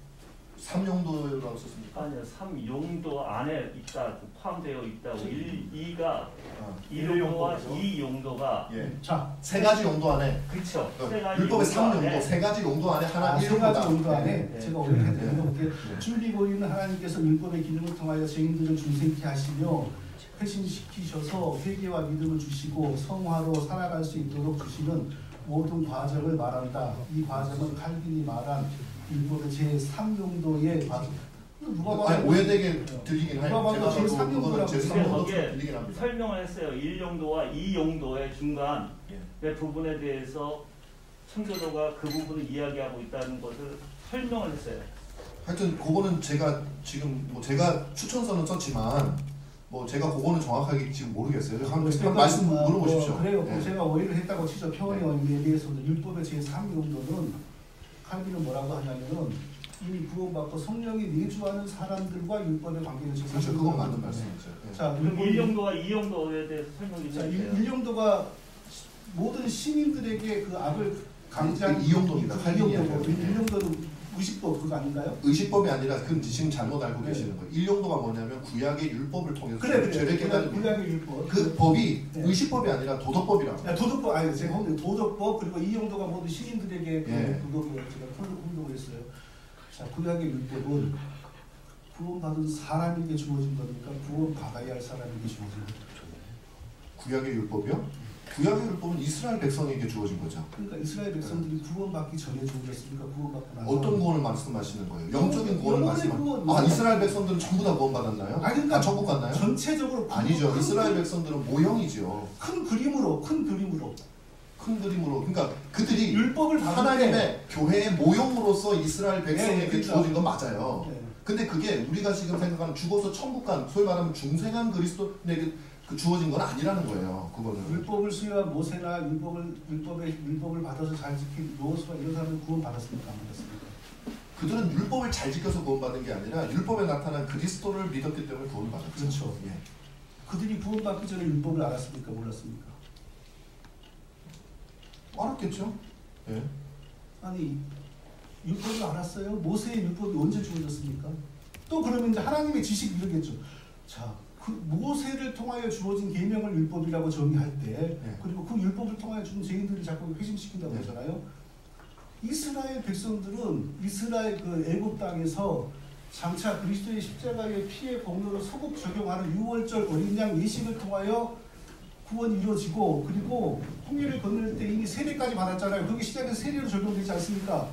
구원받은 백성들이에요. 그리고 시내산에 도착했을 때 구원받은 백성들로서 하나님을 어떻게 섬기고 살아야 될 건지 네. 원리로서 율법이 주어진 거예요. 그런데 혼자서 그 율법을 지금 청교도들은 구원받기 전에 사람들에게 먼저 가르친다. 또 이걸 지적하면 말씀을 의미하고요. 또 이럴 겁니까? 그러면은 모세가 율법을 주기 전에는 이스라엘 백성들한테 하나님의 법이 없었나요? 그 사람들은 죄가 아예 없고 그냥 막 프리하게 막 죄를 져도 그게 그 죄가 얘기를 아니에요. 하는 게 아니고 아니, 왜냐하면 그 얘기를 하는 게 아니고 또 이렇게 말하는 청교도들의 율법을 잘 모르시는데 이런데 자 이스라엘 백성들에게 반드시 언이 지키라고 하나님이 말씀하신 모세를 통하여 그걸 말하는 거예요. 그 전에 하나님의 법에 대한 그게 있었을지라도 그렇게 자세하게 구체적으로 주어진 적이 없어요. 아 그렇게 자세하게 구체적으로 주어진 적은 그러니까 없죠. 지금 말하는 지금 무슨 말씀을 하시는지 제가 정확하게 뭘 말씀하시고자 하는지를 잘 모르겠어요. 제가 정확하게. 간단히 말해서 예. 구약의 백성들도 율법과 하등의 상관이 없이 하나님의 은혜를 구원받고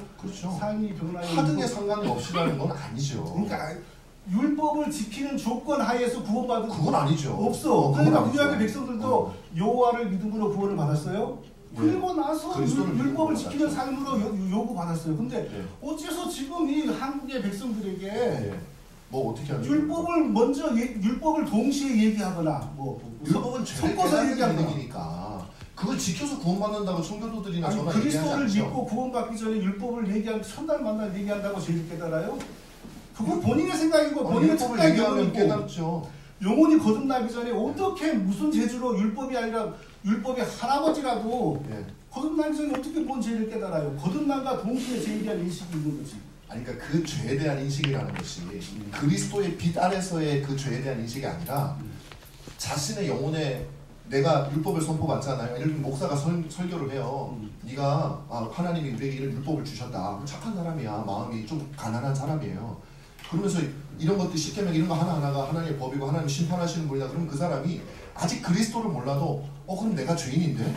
이런 생각이 얼마든지 들 수가 있죠. 그런 막연한 죄의식을 가지고 어떻게 그리스도를 향하게 됩니까? 그게 다 복음을 사실이고. 선포해야 그리스도를 향하게 돼. 저절로 복음을 선포 안 하는데 저절로 율법을 듣고 그리스도를 향하는 게 아니라 아니, 그래서 그 목사가 율법- 복음을 선포해야 되는 율법을 거예요. 통하여 그리스도를 믿는 것을 준비한다면서요. 그 율법으로 죄의식을 깨달으니까 그리스도가 선포되면 받아들일 수 있게 되죠. 그게 사변이고 이론이라는 거예요. 그게 현실이에요. 실제로 일어나는 일이에요. 사변이 아니라.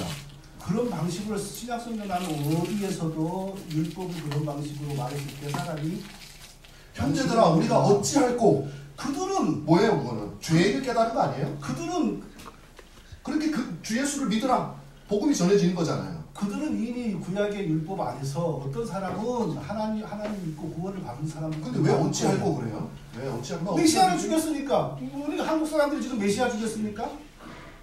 아니 그들은 메시아 그들의 형제와 친척들 가운데는 십자가 밑에서 예수님이 죽는 걸 구경한 사람들도 있다고요. 그 얘기를 하는 거예요. 그 얘기를 지금 한국에 누가 십자가 예수님 돌아가실 때 밑에서 구경하고 조용한 사람이 있어요.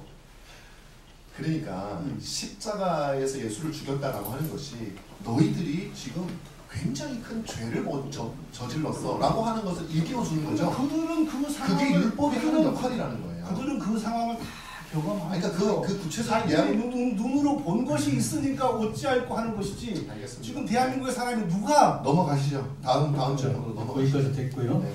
자, 마지막 질문 시간이었기 때문에 네네. 마지막 질문. 제가 할 차례입니까? 네네. 생각보다 되게 오래 하네요. 제가 뭐 이거 질문을 좀 골라야 되는데. 주고받고 주고받고 네네 그러네요. 자, 왜냐면 반박. 제가 하나만 더 여쭤볼게요. 마지막으로 하나만 하고 끝내겠습니다. 여기 계신지는 모르겠는데 제가 성함이 생각이 안 나는데 그 바른 믿음의 글을 올리신 어떤 목사님께서 행여냐 그 얘기를 하다가 그것 때문인 것 같아요. 제가 글을 기사를 한번 읽은 적은 있는데 예수님도 율법을 어겼다라고 말씀하신 기사를 제가 본 적이 있어요. 목사님도 그렇게 생각하시는지.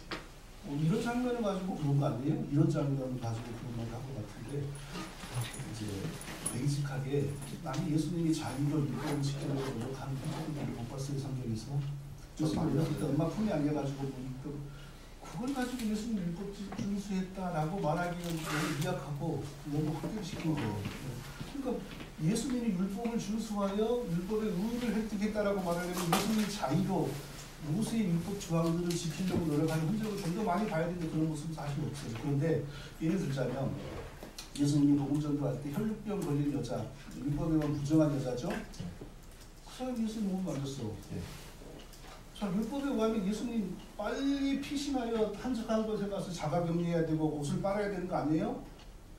그런 걸 말하는 것 같아. 그러니까 예수님은 예수님의 관심은 그 율법의 조항들을 하나 지키는 데 관심이 있었던 게 아니고 율법이 지적하는 인간의 죄, 범죄자에 대한 하나님의 진노와 저주 그것을 감당하시기 위하여 오셨고 그래서 이사야 보면 그가 찔림은 우리의 허물을 인하며 그가 상함은 우리의 죄악을 인하리라 그가 징계를 받음으로 우리가 평화를 누리고 그가 짹짹이 받음으로 우리가 나음을 입더라 우리는 다 양 같아서 그를 향하여 갚기로 갚고는 여호와께서 우리의 죄악을 그에게 담당시키셨도다.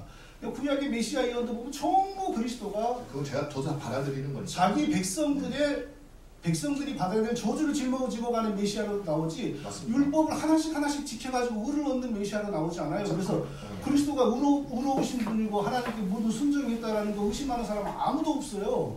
근데 거기는 율법을 안 지켰다고 돼 있어서 그 기사가 그런 글이라면 내가 올리지도 않았을 것이고 그런 기사 없었습니까? 나는 기억도 안 나. 하도 뭐 지금 방금 말씀하셨던 그 예를 들었던데 혈육병 걸린 여인. 그래서 그러면 자 그건 예수님 예수님 그 율법 조항 지킨 겁니까? 그러니까 제가 물어볼게요. 나는 그걸로 봤을 때는 예수님 율법 조항. 그러니까 예수님도 율법을 어기신 게 있다는 말씀이시죠? 근데 그걸 어겼다기보다 이게 중요한 게 뭐냐면요, 목사님. 그 이론이 왜 나오냐면 예수님의 능동순종을 능동순종을 부정하기 위해서예요. 예수님도 율법을 지킬 필요가 없다는 것처럼. 그래야 능동순종이 부정되기 때문인데 성경은요 예수님이 하나하나 일부러 지키려고 했었는지 그런 거를 따지지 않고 그리스도는 인간과 같되 죄는 없다고 얘기했거든요. 죄가 없다는 것은 죄는 율법에 의해서 법에 의해서 규정이 되는 겁니다. 그 법이 우리가 인식하는 법이든지 하나님께서 주시는 인간에게 원래 주어진 율법의 본래 뜻이든 왜냐면 장로들의 유전 같은 것들은 율법이지만 그건 안 지켜도 상관없는 율법이죠. 성경은 분명하게 우리에게 예수 그리스도께서는 모든 율법을 1.1획도 폐하지 않고 다 지키셨고 우리와 같지만 죄는 없는 분이라고 그리고 심지어는 그분이 율법 아래 나신 분이라고까지 얘기를 했거든요. 그런데 목사님이 하는 그 인터넷 사이트에서 예수님이 율법을 어겼다. 그 말은 능동순종을 부정하기 위한 건데 굉장히 심각한 발언이에요. 저는 예수님이 율법을 이렇게 준수했다고 생각합니다. 아니 그렇게 따지지 마시고요. 예수님은 태어날 때부터 이미 율법이 지켜진 상태로 태어났습니다. 율법의 모든 지시와 요구가 예수님 인격한테 100% 실현됐습니다. 완전한 우리여 완전히 거룩한 자여 죄와 무관해요. 그러니까 이미 율법이가 실현되어버린 상태로 태어났어요. 그게 예수님의 율법 준수의 방식이지. 그러면 인생을 사시면서 율법하고 상관없이 아니죠. 사셨다는 뭐 그게 예수님이 나한테 율법을 부정하셨다, 율법을 무시하셨다. 난 그렇게도 믿지 않아요. 그럼 정의는 뭡니까? 그러나 성경에 보면 예수님이 율법 조항 지키려고 수첩에 써들고 쫓아다니는 흔적은 난 못 봤어요. 그렇게 중요한 거라면. 수첩 안 써도 그러니까 다 다닐 수 그런 있죠. 거 있어요. 예수님 율법 조항을 지키려고 애쓰고 쫓아다니는 그런 증거 있어요? 난 하나도 못 봤어요. 그래서 그들 증거가 없다고 해서 그래서 그게 나는 없는 게 예수님과 아니에요. 율법의 관계 이렇게 봐요. 예수님은 태어날 때부터 이미 의롭고 거룩한 율법의 지시와 모든 요구가 다 이루어진 분으로 출생하셨고, 출생하시고 나서도 모든 하나님의 뜻에 순종하시고 하나님께 완전한 만족과 기쁨을 드리셨고, 그런 분이 우리의 죄값으로 자기를 목숨까지 내어놓으심으로 하나님 우리 죄에 완전한 만족을 저는 이렇게 드리셨다. 물어보고 싶겠습니다. 율법을 다 지키셨는지 안 지켰는지 그것만 물어보고 싶어요. 목사님의 견해는 율법을 어떠신지. 지켰는데 예수님 100% 지켰는데 그 지키는 방식이 인간과는 다르다. 근데 왜 그 기사에는 율법을 안 지켰다고 돼 그분도 있어요? 바로 그런 뜻으로 한 말이에요. 근데 그걸 한번 잘 보시기 바랍니다. 그분도 그건 그런 굉장히 뜻으로 위험할 수 있어요. 저 마지막 질문하고 마실게요. 하십시오. 예수님이 십자가로는 우리를 지옥에서만 구원하고 율법 준수로 우리를 천국으로 된 것 같다. 이거 인간적인 구원론입니까? 아닙니다. 저는 그 개혁파의 그 구원론으로 받아들입니다. 목사님 그러면 알았어요. 잘 기억하겠습니다. 그럼 이제 재수하시겠네요? 다르겠습니까? 예수님 뭐 자, 내가 하는 그것은 거 뭐 십자가에 그러니까 우리가 능동적, 수동적 순종으로 가자고요. 수동적 우리 개혁파 신학에서는 누구든지 그렇게 얘기를 해요. 개혁파 신학자들. 그 개혁파가 잘못된 거예요. 그러니까. 성경에 집을 짓는 신학이 무슨 개혁파입니까? 근데 이상한 개혁파지. 성경에 복종하고 성경을 목사님만 따라야지. 오는 거죠? 아니죠. 나의 신학은 성경, 초대교회, 공의회, 다른 종교개혁 신학, 칼빈의 기독교 가며 웨스트민스터 신앙고백 이렇게 흘러오는 거예요. 칼빈도 인정했는데요. 칼빈이 뭐라고? 능동적 순종에 대해서. 칼빈이 예수님 율법에 순종했다라고는 했지만 율법 순종의 의를 획도하여 우리에게 전가했다는 말은 안 했어요. 그게 본질이에요. 그거 한번 찾아보십시오. 그거는 피스카토로하고 그 이유지만 논쟁이 있을 때 칼빈은 칼빈이 또 그랬다 쳐요. 혹시 칼빈이 그랬다 쳐요? 성경을 능가하는 신학자가 없어요. 그러면 그거를 해석하는 건 목사님이 교황이 아니잖아요. 목사님의 해석만 오는 건 아니잖아요. 아니 성경에서 한 줄만 찾아오면 난 바른 믿음 못 받는다니까요. 뭘 한 줄 찾아오는? 예수님이 율법 지켜서 영생의 의를 얻었다라는 거 반 아니 줄만 찾아오면 난 성경에 바른 그것이 믿음 명시적으로 그렇게 돼 있는 건 없겠지요. 아니 그 중요한 구원론이 성경이 명시가 안 됐으면 하늘에 가서 찾아와요. 뭐 기존에다가 환상을 봐야 돼요. 알겠습니다. 그게 잘못된 거야. 어중간한 청교도 개혁주의가. 알겠습니다. 예, 여기까지 우리 양쪽 진영의 토론을 잘 지켜봤고요. 듣는 여러분들이 판단하시기 바랍니다. 네, 좋은 내용들이 오고 갔어요. 논박하면서 잘 하셨고 발제자들은 그냥 그 자리에서 계셔 주시고 또 와요. 가고 싶어. 아니 이제 청중하고 이제 대화하는 시간을 시간이 좀 많이 지났으니까 너무 아파요. 5시까지 질문을 좀 하겠는데 한쪽만 계속 질문하면 안 되니까 저 발제자 1회도 질문할 사람 하고 그 다음에 또 교환해서 2회 질문할 사람 지그재그로 이렇게 하는 방법 하고요. 그리고 이제 줌에서도 한 분이 질문하겠다고 예약을 한 분이 있었어요. 저한테 그분이 이제 줌에서 이제 마이크를 열어놓고 질문을 하시면 좋겠습니다. 줌에서도 저 두 분을 이제 고를 겁니다. 네. 발제자 완에게 우리 정희철 목사님한테 질문할 사람, 또 우리 김연한 목사님에게 질문할 사람 한 사람씩. 네. 한 사람은 제가 알고 있는데 또 한 사람은 모르겠어요. 아무나 무작위로 먼저 저요 하면 되겠습니다. 줌에서. 쉬는 시간 없이 진행되는 거죠? 쉬는 시간은 이제 알아서 갔다 오는 걸로. 알아서 갔다 오는 걸로 하시고. 네. 자, 그럼 먼저 줌에서 먼저 질문을 좀 했으면 좋겠어요. 네. 질서를 잡기 위해서. 자, 줌에서 질문하실 분 서문강 목사님 계십니까? 서문강 목사님 마이크를 열어주시기 바랍니다. 네, 제가 이렇게 귀한 강좌를 열으셔서 누구에게 질문하실 겁니까? 들립니까? 네, 잘 들려요. 네네. 이런 좋은 강좌를 열어주시고 또 우리 두 목사님들이 또 아주 이렇게 열띤 토론을 하는 걸 볼 때 참 감사합니다. 우리가 다 같은 예수 그리스도를 정말 값없이 예수 그리스도를 믿음으로 말미암아 은혜로 하나님의 택하심과 이런 놀라운 은혜로 전적으로 은혜로 구원받은 우리가 이 시대 속에서 복음의 영광을 위해서 우리의 교회를 섬기는 입장에서 있다는 건 너무 감사하고 또 이렇게 기독교 진리수 연구 협회 이제 우리 이목사님 비롯해서 여러분들이 이런 일을 위해서 헌신하는 건 매우 참 아름답다고 생각합니다. 예, 그런데 이제 우리 아까 정 목사님 말씀하신 것처럼 정말 성경을 능가하는 것은 없어요. 성경을 능가하는 것은 우리가 신학을 한다는 건 성경에 무언가를 더하기 위해서 신학을 하는 건 아닌 것만은 틀림없거든요. 성경이 말하는 바가 무엇인가를 바르게 이해하고 해석하고 그리고 그 성경의 진리를 체계화시켜서 우리의 믿음의 지표와 표준으로 삼기 위해서 그것이 교회사의 가치죠. 그래서 교회사 속에서 성령교 제가 이제 질문 드리겠습니다. 네, 질문해 주시기 바랍니다. 그런데 그런데 이렇게 이제 이걸 위해서 이런 토론이 교회사 속에서 엄청나게 나왔어요. 이 신학적인 문제 때문에. 그런데 오늘 제가 이제 그걸 들으면서 두 분에게 각각 질문을 좀 던지고 싶어요. 네. 이렇게 두 분에게 다 네. 질문해 되겠습니까? 네. 그렇습니다. 예. 누구에게 먼저 하시겠습니까? 네. 먼저 우리 김연남 교수님한테 한번 여쭤볼게요.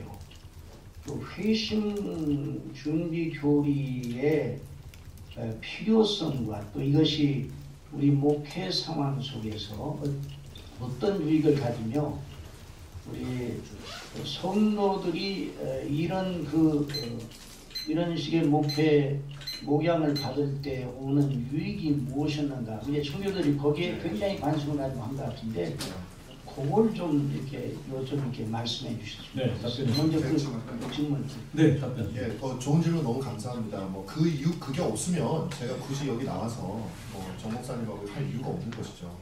그 이유는 뭐냐면 오늘날 너무나도 피상적인 형태의 기독교 신앙이 많아요. 그래서 우리가 지금 제일 많이 대두되고 있는 의문이 뭐냐면 거룩한 성화가 없다는 것이죠.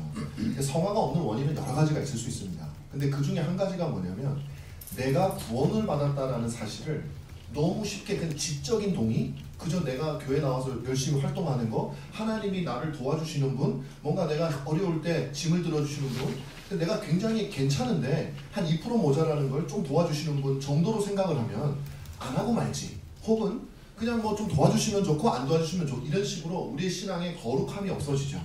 그런데 그 이유가 뭐냐면 바로 내가 하나님의 진노와 저주 가운데서 영원한 심판을 받을 수밖에 없었다라는 죄인에 대한 인식이 너무 없이 오늘날 예수를 믿게 되니까 예수 믿는 것이 액세서리처럼 되는 경우가 너무 많은 거예요. 이 청교도들의 고민하고 똑같은 거예요. 근데 청교도들이 성경을 잘 보고 우리 순교자들을 보시면 신앙이라는 것은 그저 내가 90% 할 수 있는 거 하나님이 10% 도와주는 그런 게 아니라 이건 우리가 생명을 바치고 우리의 삶을 바치는, 근데 그 동기는 뭐냐면 내가 하나님의 무한하신 진노 앞에서 떨었던 사람들이라야 거룩한 삶에 대한 열망이 생기는 것이죠. 그러니까 이 부분이 오늘날 너무 피상적이어서 그 하나님의 거룩한 진노에 대해서 어느 기준 이상은 회심 준비고 그렇게 얘기할 수 있는 사람은 아무도 없습니다. 그러나 적어도 우리가 그건 성령의 역사니까, 그렇지만 우리가 죄인이라는 사실과 우리의 죄가 얼마나 무거운 것이었다라는 사실, 그리고 우리가 그 죄를 해결하기 도저히 불가능한 존재였다라는 사실을 우리가 알아야 그리스도의 은혜가 얼마나 복된지 깨달아서 거룩한 신자로서의 삶의 동력이 일어날 수밖에 없다라는 이 실천적인 어떤 그 결과가 있고요. 그럼 저는 분명히 믿기를 성경이 가르치는 바이기 때문에 그렇다고 생각합니다. 네, 성경 목사님 답변 좋습니까? 예, 그러면 이게 그 성도의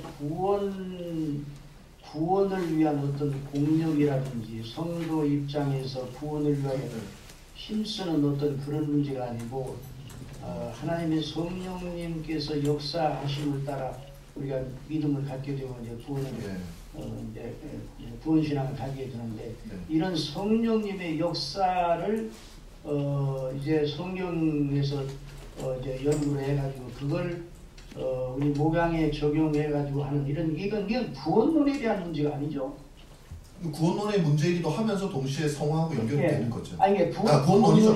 구원론도 있고. 구원의 어떤 구원의 공로나 이런 것이 아니라. 그렇죠, 전혀 아니죠. 하나님의 성령께서 한 사람을 회심시키는 데 있어서 어떻게 그 영혼을 그리스도 안에 서도록 이제 죄 가운데서 이게 사망에서 생명으로 옮겨지는 과정 중에서 어떻게 성령께 역사하시는가에 대한 그런 거에 대한 그런 문제다 이런 생각을 네, 맞습니다. 지금 말씀 들으면서 듣는데요. 그러니까 이제 구원의 어떤 공력이라든지 이런 문제가 아니군요. 전혀 아닙니다. 공력에 대한 개념은 전적으로 부정합니다. 예, 그러면 또 이제 우리 정 목사님에게 여쭙겠습니다. 조금 전에 그 얘기에 대해서 제 의견을 잠시 좀 피력하고 싶은데요. 네. 구원의 공력이 아니다. 당연하죠. 또 선교도 회심주들이 다 그렇게 말합니다. 또 궁금한 건 서문광 목사님은 회심주들은 그 책까지 써서 보고하셨으면서 마치 그걸 모르시면서 이렇게 질문을 하는 것은 또 웬일인가 제가 또 의아합니다. 그게 아니라 그렇게 말하면 안 되고 그게 아니라 우리 여기 같이 듣고 있는 이 관심을 두고 있는 이 문제가 그 회심주의론이 이제 심지어 이제 이걸 반대하는 분들은 비성령력이고 이건 마치 이단적인 요소를 가지고 있는 것처럼 이런 이해를 그 문제의 본질이 어디냐면은 구원의 공로가 아니다. 그러니까 이 부분을 짚고 넘어갈 필요가 있다고 생각해서 나도 이제 강의를 들으면서 그런 생각을 했어요. 그러니까 제가 문제를 느끼는 것은 우리 정 목사님께 여쭤보겠습니다. 아니 근데 거기에 대해서 제 의견 좀 피력할게요. 뭐 이것이 인간의 구원의 공로다 이런 것을 제가 지적하는 게 아니고 구원받기 전에 사람이 자기를 죄를 깨닫는다. 이게 굉장히 위험한 겁니다. 그런 과정이 뭐 길게는 30년, 짧게는 일주일. 이게 아주 위험한 거예요. 사람은 거듭남과 더불어 자기의 죄와 비참한 운명을 아는 것이지 거듭나기 전에 이 성이 무슨 성령의 역사로 내가 지옥 갈 수밖에 없구나. 이걸 인정하는 게 개혁신학 아닙니다.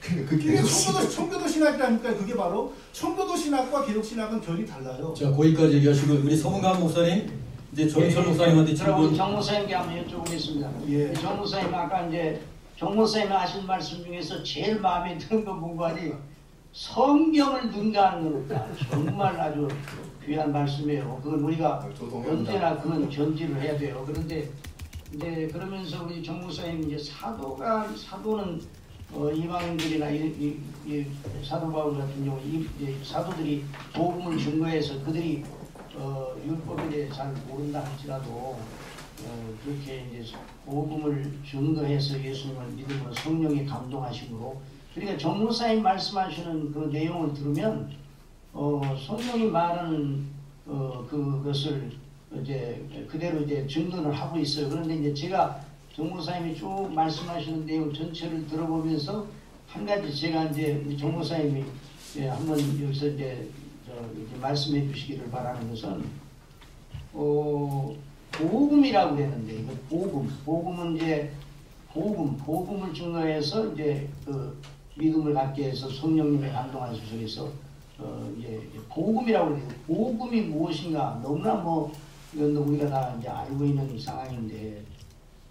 정 목사님이 생각하는 지금 말씀하시는 이 복음이 사도가 되는 복음이 무엇인가에 대해서 좀 여기서 이제 다시 말씀해 주시면 우리가 이해가 더 좋겠다는 생각이 듭니다. 제가 복음 선포와 성령의 역사로 구원받는다라고 말할 때 그 복음 선포가 달랑 십자가에서 죽으신 예수의 피를 믿으면 구원받는다 이게 아니고 창조, 타락, 십자가 이것을 설명하는 겁니다. 아주 이해하기 좋게. 그걸 그때 성령의 역사입니다. 우리는 하나님의 백성으로 지어졌는데 물론 그 안에는 택함받지 못한 사람도 있겠지만 그러나 우리가 교만하여져 하나님을 배반하여도 우리가 죽게 되었다. 그런데 하나님이 자기 백성을 살려 끝내 자기를 찬송하는 백성을 가지시기 위하여 스스로 우리의 죄값을 치르기 위하여 사람이 되시어 십자가에 달려 죽으셨다. 그를 믿으면 하나님을 배반한 우리의 죄가 사하여진다. 이 복음에 의하여 우리가 구원받지. 뭐 내가 참외 따먹은 거 맞아요. 그리고 나서 이제 하나하나 참외 따먹은 죄, 뭐 누구 뺨 때린 죄는 중생하고 난 다음에 하나씩 깨달아가고 그런 것입니다. 그러니까 이제 지금 정 목사님 말씀하시는 복음이라고 말씀하실 때는 구약 성경을 기초해서 구약 성경이 예언한 대로 그리스도께서 오셔서 그 백성들을 대속하심으로 그 피로서 구원을 받는다 하는 이런 가지고 이제 그 창조와 타락과 십자가와 그러니까 성경 전체가 말하는 바를 지금 이제 우리 이제 정무사님 말씀하시는 거니까 아니 뭐 나도 옳은 말씀이죠. 말씀 전한다. 이제 정무사님이 이제 이 회심 준비론을 얘기하게 되면 복음과 그런 복음과 상치되는 것이다. 이런 이제 논리를 말씀을 하셨는데 아까 정무사님에게 주어진 시간이 많지가 않아서 그 논리를 쭉 이렇게 하실 수 있는 그런 여유가 없었던 것 같아요. 그러니까 왜 회심 준비, 지금 성령께서 한 사람의 영혼을 그리스도 안으로 인도하시는 그런 과정에 대한 그런 문제를 이게 성경이 말하는데 연구해서 그걸 그 나름대로 체계화시켜서 이런 것이 이 복음과 상충이 될 수 있는가, 여기에 대한 이제 염려에서 이제 상당히 이제 정무사님이 강하게 그걸 주장하시는 줄 알아요. 근데 그 부분에 대해서 다시 한번 우리가 다 알아듣기 쉽게 한번 말씀해 주세요. 회심 준비론이 이신칭의를 부정하는 것도 아니고요. 뭐가 문제가 되냐? 구원받기 전에 사람이 자기의 상태에 대한 자각 이런 걸 너무 많이 강조해요. 심지어는 구원 체험이 오기 전에, 중생이 오기 전에 제 회개도 하게 되고 예배드리고, 자 이러면은 이게 바로 성화되어가는 과정 속에서 구원을 맞이하는 것이지, 성경이 가르치는 대로 죄인에게 그리스도의 복음이 선포되고 성령이 역사하심으로, 성령이 그 이성에 조명하고 설득하심으로 그리스도를 믿고, 그리스도를 믿는 순간 그리스도의 십자가의 효력이 적용되고, 그리고 그리스도가 나를 받아주심으로 내가 그리스도와 함께 연합됨으로 그리스도의 의가 내 것으로 인정이 되고, 이 원리가 깨져버리잖아요. 구원 받기 전에 이미 성화 아니라 그래. 근데 아닌 게 아니에요 보면은. 자 이제 여기까지 얘기하고요. 줌으로 질문한 거에 대해서는 이 정도로 하겠습니다. 왜냐하면 우리 성강 교수님 저 질문 고맙습니다. 애썼어요. 네. 감사합니다. 제가 너무 아파요. 만수부강하시고. 자 그러면 줌에 대해서는 이제 우리 줌에서는 더 이상 질문을 못 받겠습니다. 시간을 너무 많이 쓰셔서. 여기 현장에 계신 분들도 배가 고프거든요. 네, 현장에 계신 분들 질문. 네, 저기 우리 손 먼저 드신 분. 네, 누구에게? 우리 정희철 목사님한테 질문 먼저 해주시죠. 그 다음 사람은 이제 우리 김연남 교수님한테 질문해 주시고요. 네, 귀한 토론 나눠주셔서 진심으로 감사를 드리고요. 이제 정 목사님께서 스스로 목사 한 수 받으실 때 외민 그 신앙 고백서에 대해서 선서하시는 걸 부정하는 것을 지금 녹화가 다 되셨고, 그런데 사실 이제 합동치 목사가 되려면 웨스트민스터 신앙 고백서를 동의를 하고 목사가 다 되는 것으로 알고 있고, 그에 맞게 목회를 하는 걸로 알고 있는데 지금 토론에서 분명하게 그것을 부정하셨습니다. 그런데 지금 총회에서 일어난 일 같은 경우에는 이 웨스트민스터 신앙 고백서대로 가르치는 분들을 이단시하는 그 일들이 일어나. 그거 아주 왜곡하는 말입니다. 일단 질문 조금만 더 받았어요. 그러면 실제로는 이 웨스트민스터 신앙 고백서를 부정하는 분이 이단 검증을 받아야 되는데 지금 거꾸로. 그것도 아닙니다. 아니, 괜한 말 하지 마세요. 네, 끝나고 나서 답변하세요. 네, 일이 저런 발생한. 괴변이 나오면 안 됩니다. 아니 그러니까 질문 이제 끝나고 나서 잘 몰라서 그럴 수 있습니다. 네, 말씀하세요. 질문. 네. 그래서 이제 본인을 이제 목사님께서 루터에 비유하셨는데 실제로 지금 그 위기를 겪고 있는 분들은 이 웨스트민스터 신앙 고백서에 동의하시는 분들이 지금 이단으로 지금 위기에 처해 있는 상황이거든요.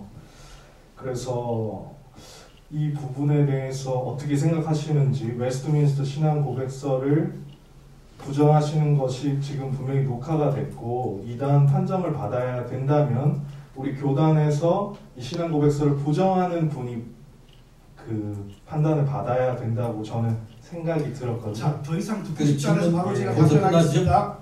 네. 미국에, 자 그럼 답변하시기 바랍니다. 미국에 우리 교단이 아주 모델로 삼는 미국 장로교회 PCA, 프레스비테리안 처치 오브 아메리카라고 하는 교단이 있습니다.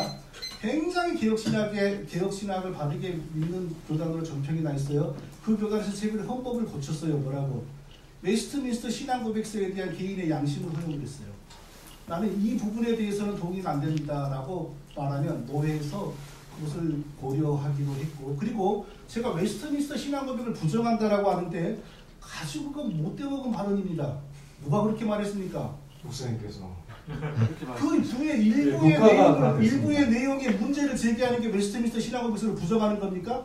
지금 어디서 그따위 말을 지금 화가 나네 정말. 아니, 말을 좀 무슨 그런 논리를 펴냐고요? 어디서 왔습니까 지금? 제가 목사님 말을 조금 격하게 하지 마시고. 아니 그렇잖아요. 내가 아, 웨스트민스터 신앙고백을 예. 왜 부정해요? 거기 안에 일부 지극히 몇 줄에 대해서 내가 그러니까 저 사과하시면 돼. 사과하시면 돼. 담화하다 듣더라고. 나도 그렇게 들었으니까 사과하시면 된다고. 당부 부당한 게 아니니까. 말을 어떻게 하죠? 어디서 왔어요? 내가 물어보고 싶어서. 예, 제가 이런 거 드리고 묻지 마시고 그냥 답변만 하시면 돼요. 일단은 녹화된 영상 다시 확인하시면 될 것 같고요. 나 분명히 말하는데 그 행위 언약에 대해서 믿습니까? 그러면 공개적으로 그건 제가 신앙의 양식관 믿을 수 없어요.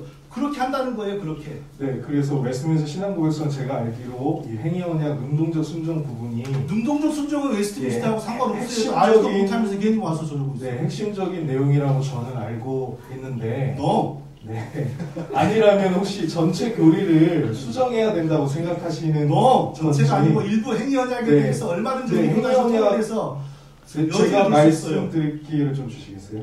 네. 말도 안 되는 소리 하니까 내가 잘라. 답변하시기 바랍니다. 네, 이제 화를 내듯 하지 마시고 침착하게 하시기 바랍니다. 사실은 이제 그것이 저는 핵심적인 부분이라고 생각하고 그 부분을 수정을 한다면 전체 이 고백서와 교리 부분을 수정해야 된다는 생각이 들었는데 그게 아니라고 하시니까 어떤 의미인지 좀 말씀해 주시면 좋겠고요. 자, 그리고 제가 드리고 싶은 말씀은 진짜 제가 설명할게요. 일단 질문 그만하세요. 하나만 너무- 하고 거기에 대해서 너무 길어요. 이 질문에 대해서 지금 답변하시기 바랍니다. 이단 판정이 나왔다 그랬는데 이단 판정 하나도 나온 적 없습니다. 누가 이단을 판정을 받았습니까?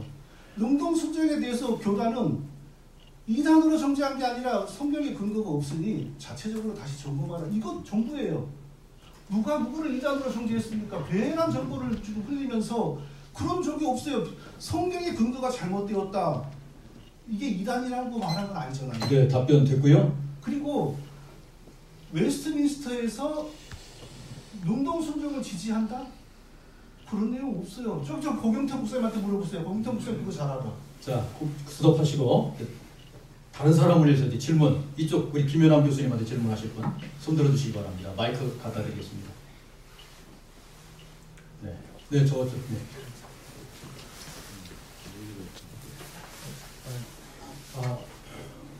두 분 다 너무 감사하고 제가 궁금한 거는 이제 김영 목사님한테 듣고 싶은 게 이제 그 회심 준비론을 통해서 그런 신앙적인 경험을 한 교회사의 중요한 인물들 그런 분들의 간단하게 몇 명만 소개해 주세요. 제가 아는 분은 이제 스펄전도 그렇고요. 몇 명만 좀 더 소개해 주시면 좋겠어요. 근데 우리 정 목사님께서는 안 받아들이시지만 한 분도 없다는 입장이시니까. 근데 제가 볼 때는 어거스틴도 그런 율법죄의 깨달음을 통해서 하나님의 은혜를 그 기간이 꽤 길었거든요. 어거스틴도 그렇고 루터 뭐 대표적으로 루터는 뭐 유명하고 칼빈은 회심에 대해서 구체적으로 안 나오지만 주석이라든지 강요도 그렇고 보면 율법이 가지는 기능 중에 죄와 심판을 두렵게 한다. 제가 읽어드릴 수도 있어 원하시면 그런 내용이 있고요. 그 다음에 청교도들은 사실 그 17세기는 거의 청교도 대다수가 그런 과정을 거쳤어요. 그게 좀 특별한 시대입니다. 그게 좀 강했어요. 그런 게 많이 있고 그 외에는 뭐 말씀하신 대로 청교 개혁파 라인 쪽에서는 또 그 외에도 네덜란드 개혁파 신학자 중에서도 빌헬무스 아브라켈 그 다음에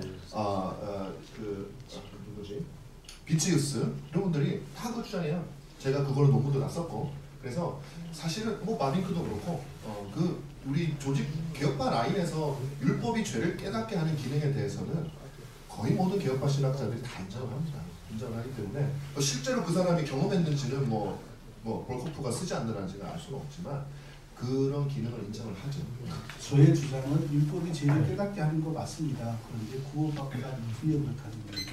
영혼이 죽어있는 상태에서는 율법을 아무리 얘기해도 지식적으로 철학적으로 죄에 대한 어떤 인식이 생겨도 진정 하나님 앞에서 내가 죄인이다. 아니 목사님 지식적으로 철학적인 죄도 포함이 되는 거예요. 여기서 말하는 죄가 내가 하나님 앞에서 의로우신 그리스도의 이런 신학적인 지식을 가지고 있는 죄가 아니라 나는 일단 죄인이다. 나는 뭔가 심판을 받아야 될 사람이다 라는 것을 하나님의 율법을 통해서 깨닫는다는 거니까 그 다음에 들어오게 되는 것이 이제 복음적인 깨달음이 들어오게 되는 거죠. 그러니까 그거를 조금 넓게 생각하시면은 더 편하지 않을까 싶어요. 자, 여기서 우리 두 분들은 상호 토론은 안 했으면 좋겠습니다. 왜냐하면 청중을 좀 존중하시고 청중이 그 당사자하고만 발제자하고만 이게 주고받고 하는 걸로 하겠습니다. 다른 분 이제 정인철 목사님한테 질문하실 분 저 뒤에 가오분 대표. 오케이. 네, 안녕하십니까. 다들 네. 안녕하십니까. 콜롬비아닷컴 기자의 신유한입니다. 먼저 두 분께 굉장히 감사드리고 유익한 토론 말씀해 주시면 감사드립니다. 제가 기사를 써야 되는 입장이니까 좀 더 약간 명확한 답변을 좀 이렇게 듣고 그 입장을 들어야 되는 입장에서 좀 질문을 양해해 주시기 바랍니다. 아까 그 김연아 목사님께서 율법의 성취가 중요한 것이라고 말씀하셨고 능동적 순종이 2단이라면 개혁신학자 중에서 2단이 아닌 분 되거라고 질문하셨는데 제가 그 부분에 대한 명확한 대답을 듣지 못해서 그 부분을 말씀해 주셨으면 좋겠고 두 번째로는 대한민국 교인들은 이제 하나님에 대한 지식이 3글자뿐이다 라고 말씀을 하셨는데 그 부분에 대한 이제 명확한 컨텍스트가 좀 필요할 것 같습니다. 그 뭐 설문조사라든지 아니면 어떤 이제 교회 어떤 이제 예표가 되는 교회가 있다라든지 어떤 그런 이제 컨텍스트가 좀 필요할 것 같습니다. 이 두 가지 질문에 대해서 실제로 능동순종을 믿지 않는 사람들 모두가 능동순종 교리는 특정 시대에 나타났습니다. 그래서 저는 이걸 가지고 이단이다, 천국에 간다, 이단이란 말 쓴 것 같아요. 우리가 지옥에 간다, 저는 이런 생각 해본 적이 없고, 제가 쓴 이단이란 말은 복음, 특히 구원을 예고한다. 그런 면에서 저도 어떤 부분에서 복음을 예고하면 이단적일 수 있는 거죠. 그게 심각하면 이단일 수도 있는 거고. 그 차원에서 한 말이고요. 대한민국 국민들이 하나님에 대해서 가지고 있는 이미지는 하나님이라는 글자, 3글자뿐이다. 이 얘기는 무슨 설문조사 그런 게 아니고 전혀 하나님을 모르고 무당성기고 조상제사하고 이 사람들에게 무슨 하나님의 지식이나 하나님에 대한 신앙도 없는데 하물며 하나님의 율법을 먼저 지켜봐라고 요구하는 게 무슨 성경이 가르치는 것이냐. 정말 죄송한데 그 개혁파 신학자 중에서 그 능동적 순종을 2단이라고 말씀하셨는데 그 중에서 한 명만 대주시면 감사하겠습니다. 2단이라고 그런 사람들? 그러니까 부정하는 사람, 능동적 순종이 2단이라고 말씀하셨고 그 능동적 순종을 인정을 하면은 누가 그렇고 그런 거 질문하지 마시고 항상 성경으로 얘기하자고요. 성경 어디에도 그리스도가 십자가로 우리를 지옥에서 건져내기만 하고 그리고 모세의 율법 준수의 공로로 우리를 천국에 들어가겠다 이런 가르침이 성경에서 그러면 제가 기억적 신학자 중에서는 없다고 기사 써도 되겠습니까? 그런 걸 가리키는 그러니까 그 개혁파 저쪽 사람들이 다 얘기했단 말이에요. 특정 시대에 출연해가지고 저쪽 라인에 서 있는 사람들 저쪽이 다수예요. 그러나 나는 소수이고 또 나와 같은 소수가 많아요. 나름대로 또 그거 안 믿는 사람. 그 중에서 이렇게 당장 한국의 서철원 박사님 절대 안 믿잖아요. 예, 알겠습니다. 서철원 박사님도 그 이단적인 돈이라고 그러잖아요. 예, 네, 여기까지 되시고 그 다음에 김연아 교수님한테 질문하실 제가 텐데. 해드릴까요? 네. 두 분 너무 수고 많으셨고요. 이거 열었는데 안 나오네. 안 나옵니다. 하나 둘 셋. 오케이, 가까이. 저기 사실은 두 분 다 같은 제 의견이 저는 개혁 신학한 지 얼마 안 됐어요. 그래서 목회한 지 오래됐지만 제 생각이 맞는지 한번 김연아 교수님께 여쭙고 싶습니다.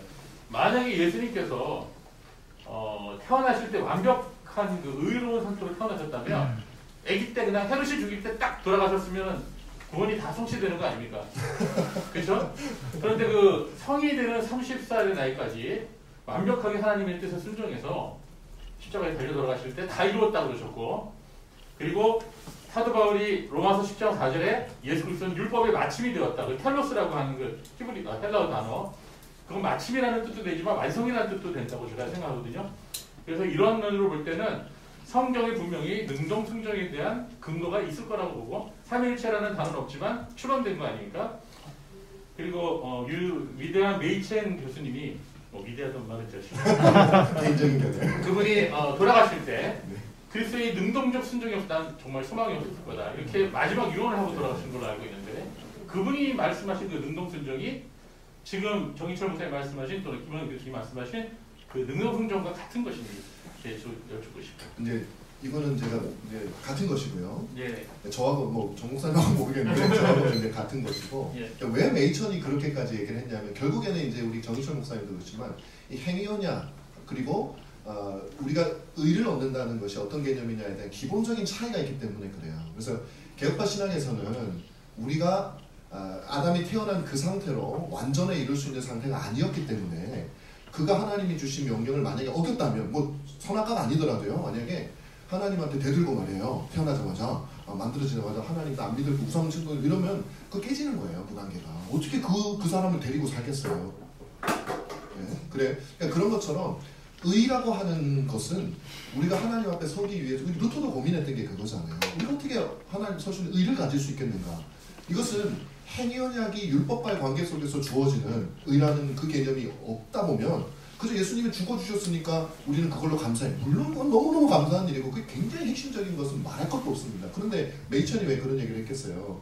우리가 의를 성취하는 것에 있어서 행위언약이 여전히 존재하기 때문에 그게 아담이 깨트려 못 지키긴 했지만 행위언약이 폐지된 게 아니에요. 그건 영원토록 있는 거예요. 하나님의 속성상.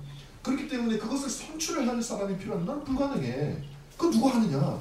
그리스도께서 친히 그 모든 율법의 조항을 다 적극적으로 지키시고 또한 그 율법 속에 포함된 게 뭐냐면 네가 어기면 죽으리라거든요. 그 죽으리라고 하는 형벌까지도 주님이 지키심으로 율법을 완성하신 거예요. 그래서 그것 때문에 능동적 순종이 없으면 우리는 여전히 하나님의 영원한 의를 누릴 수 어쩌면 이건 상상이지만 아담의 상태처럼 또 어떻게 율법을 완전히 지켜야 되는 그런 상태로 갈 수 있다는 생각을 하는 거죠. 그건 뭐 모르죠. 그렇지만 그렇게 얼마든지 추론할 수 있기 때문에 저는 그것이 너무 귀한 교리다라는 생각을 합니다. 네, 저는 이렇게 생각합니다. 그것은 이제 이미 사후 토론은 끝났으니까 하면 안 되고요. 자, 정희철 목사님한테도 질문 주십니다. 한 사람은 안 돼. 어떤 분? 네, 아니 아까 저기 다른 말씀하셔서 잠깐만 얘기를 해도 될까요? 판정을 받았다고 해가지고 그거는 나중에 네. 나중에 하시고 네. 다른 분들도 지금 나중에 되니까 이번 토론 너무 감사합니다. 잘 들었고요. 정희철 목사님께 사실 저도 질문이 너무 많은데 어디서부터 어떻게 해야 될지가 좀 질문을 막연해요. 네, 그런데 첫 번째 아까 이제 뭐 컨버전에 대해서도 여쭤봤는데 저는 이제 아까 충분히 우리 김연남 교수님께서 설명하셨다고 보고요. 그 다음에 율법의 제3용도에 대해서 아까 지적하셨는데 그 부분에서 청교도들이 이 책에 이제 제가 다 적어놨거든요. 그 청교도들이 첫째 용도하고 둘째 용도는 중생한 자와 중생하지 않은 자를 두 사람을 얘기를 해요. 그래서 우리가 저는 율법의 용도에 대해서 정확하게 정희철 목사님이 1용도, 2용도에 대해서 정확하게 알고 계신지 그 부분을 좀 자세히 설명 좀 해주셨으면 하는 질문이 첫 번째 질문이고요.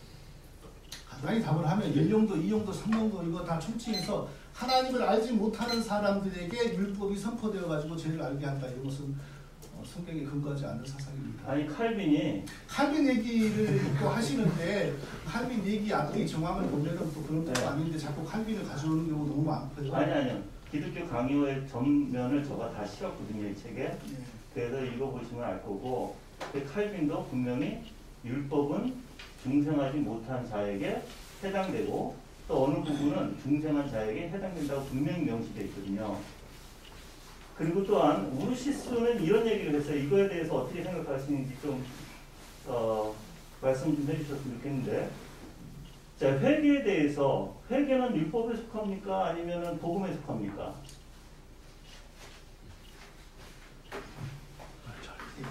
복음에 속한다고 해야 되지 않습니까? 그렇죠. 그러면 우르시스는 이렇게 얘기했어요. 회개에 대한 선포는 복음에 속한 것이 아니라 율법에 속해 있다. 그 사람도 그러니까 아니야, 그 사람도 그러니까 율법 선포의 과정을 통하여 회개가 납니다. 뭐 그런 신학적인 사고에 있기 때문에 그런 거 아닙니까? 근데 성경 어디에도 그 율법 그러면은 또뭐 율법의 말씀이다 이래버리면 또 뭐 혼란스러워지는데. 아 그러면 제가 여쭤보고 싶은 거는 계속해서 저도 의문점이 나는 게 뭐냐면 김현남 교수님하고 여기 계신 분들이 자꾸 막 누가 얘기했습니까? 라고 물어보면 말씀 못하실 때는 성경이 없잖아요 라고 얘기하거든요. 그럼 제가 여쭤볼게요. 삼일체에 대해서는 어떻게 생각하세요? 성령과 성자와 성령의 이름으로 세례를 주라 삼일체 아닙니까? 삼일체라는 소리는 없잖아요. 그럼 용어 싸움 하자는 게 아니에요, 목사님. 아니 그게 아니라 용어 싸움 하자는 게 아니에요 지금. 그러시면 안 돼. 그래서 제가 그래서 이제 생각이 그러니까 우리의 신앙은 항상 성경에 굴복해야 되고 성경 가르침 위에 네 지어지는 맞습니다. 거다. 네 맞습니다. 그러니까 기독교 강요 뭐 이런 거 얘기하지 말고 성경을 더 많이 얘기하고 그리고 근데 성경으로 또 얘기하신 부분이 많지 않아요, 정희철 목사님이. 내가요? 네. 나 많이 얘기했는데 또 못 찾아보신다. 그런 부분은 터치하지 마시고 이제 질문을 됐습니까? 아니 많은데 사실 질문을 해봤자 계속 반복적인 것만 될 것 같아요. 네. 그러면은 김현남 교수님한테 질문. 하고 이제 맞춰요. 빨리 나 너무 아파처럼. 네. 아니 시간을 이게 딜레이 되기 때문에 조금. 질문. 더 있다는 말씀이 저 하나만 그냥. 네, 질문하세요. 제가 뭐 목소리 마이크 없어도 되고요. 목소리 크니까 제가 줌 때문에 해야 됩니다. 뭐 크게는 가까이 되고.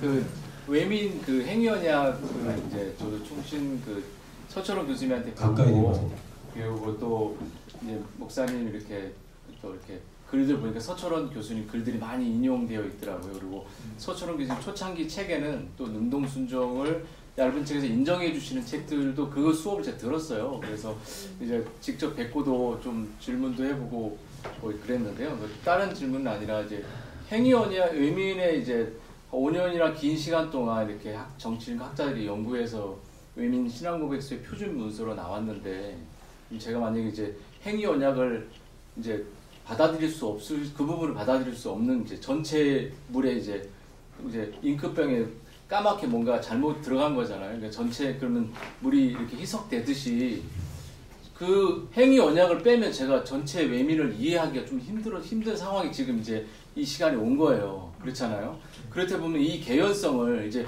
구속사도 이렇게 쭉 구속사를 보신다는 그 흐름이 있는 것처럼 행위 언약을 빼고 외민을 이해를 어떻게 해야 될지 그 부분을 조금 왜냐면 그 부분만 빼고 다 이해 맞다고 말씀하시니까 그 부분이 좀 궁금했어요. 정말 주옥 같은 말씀들이 너무 많잖아요. 그러니까 행위 언약의 부분에 대해서는 이때 당시에는 이렇게 보았지만 그런데 또 이것도 참고해야 돼요. 대열이 문답에서는 행위 언약이라는 개념을 말하지 않고 생명 언약을 말해요.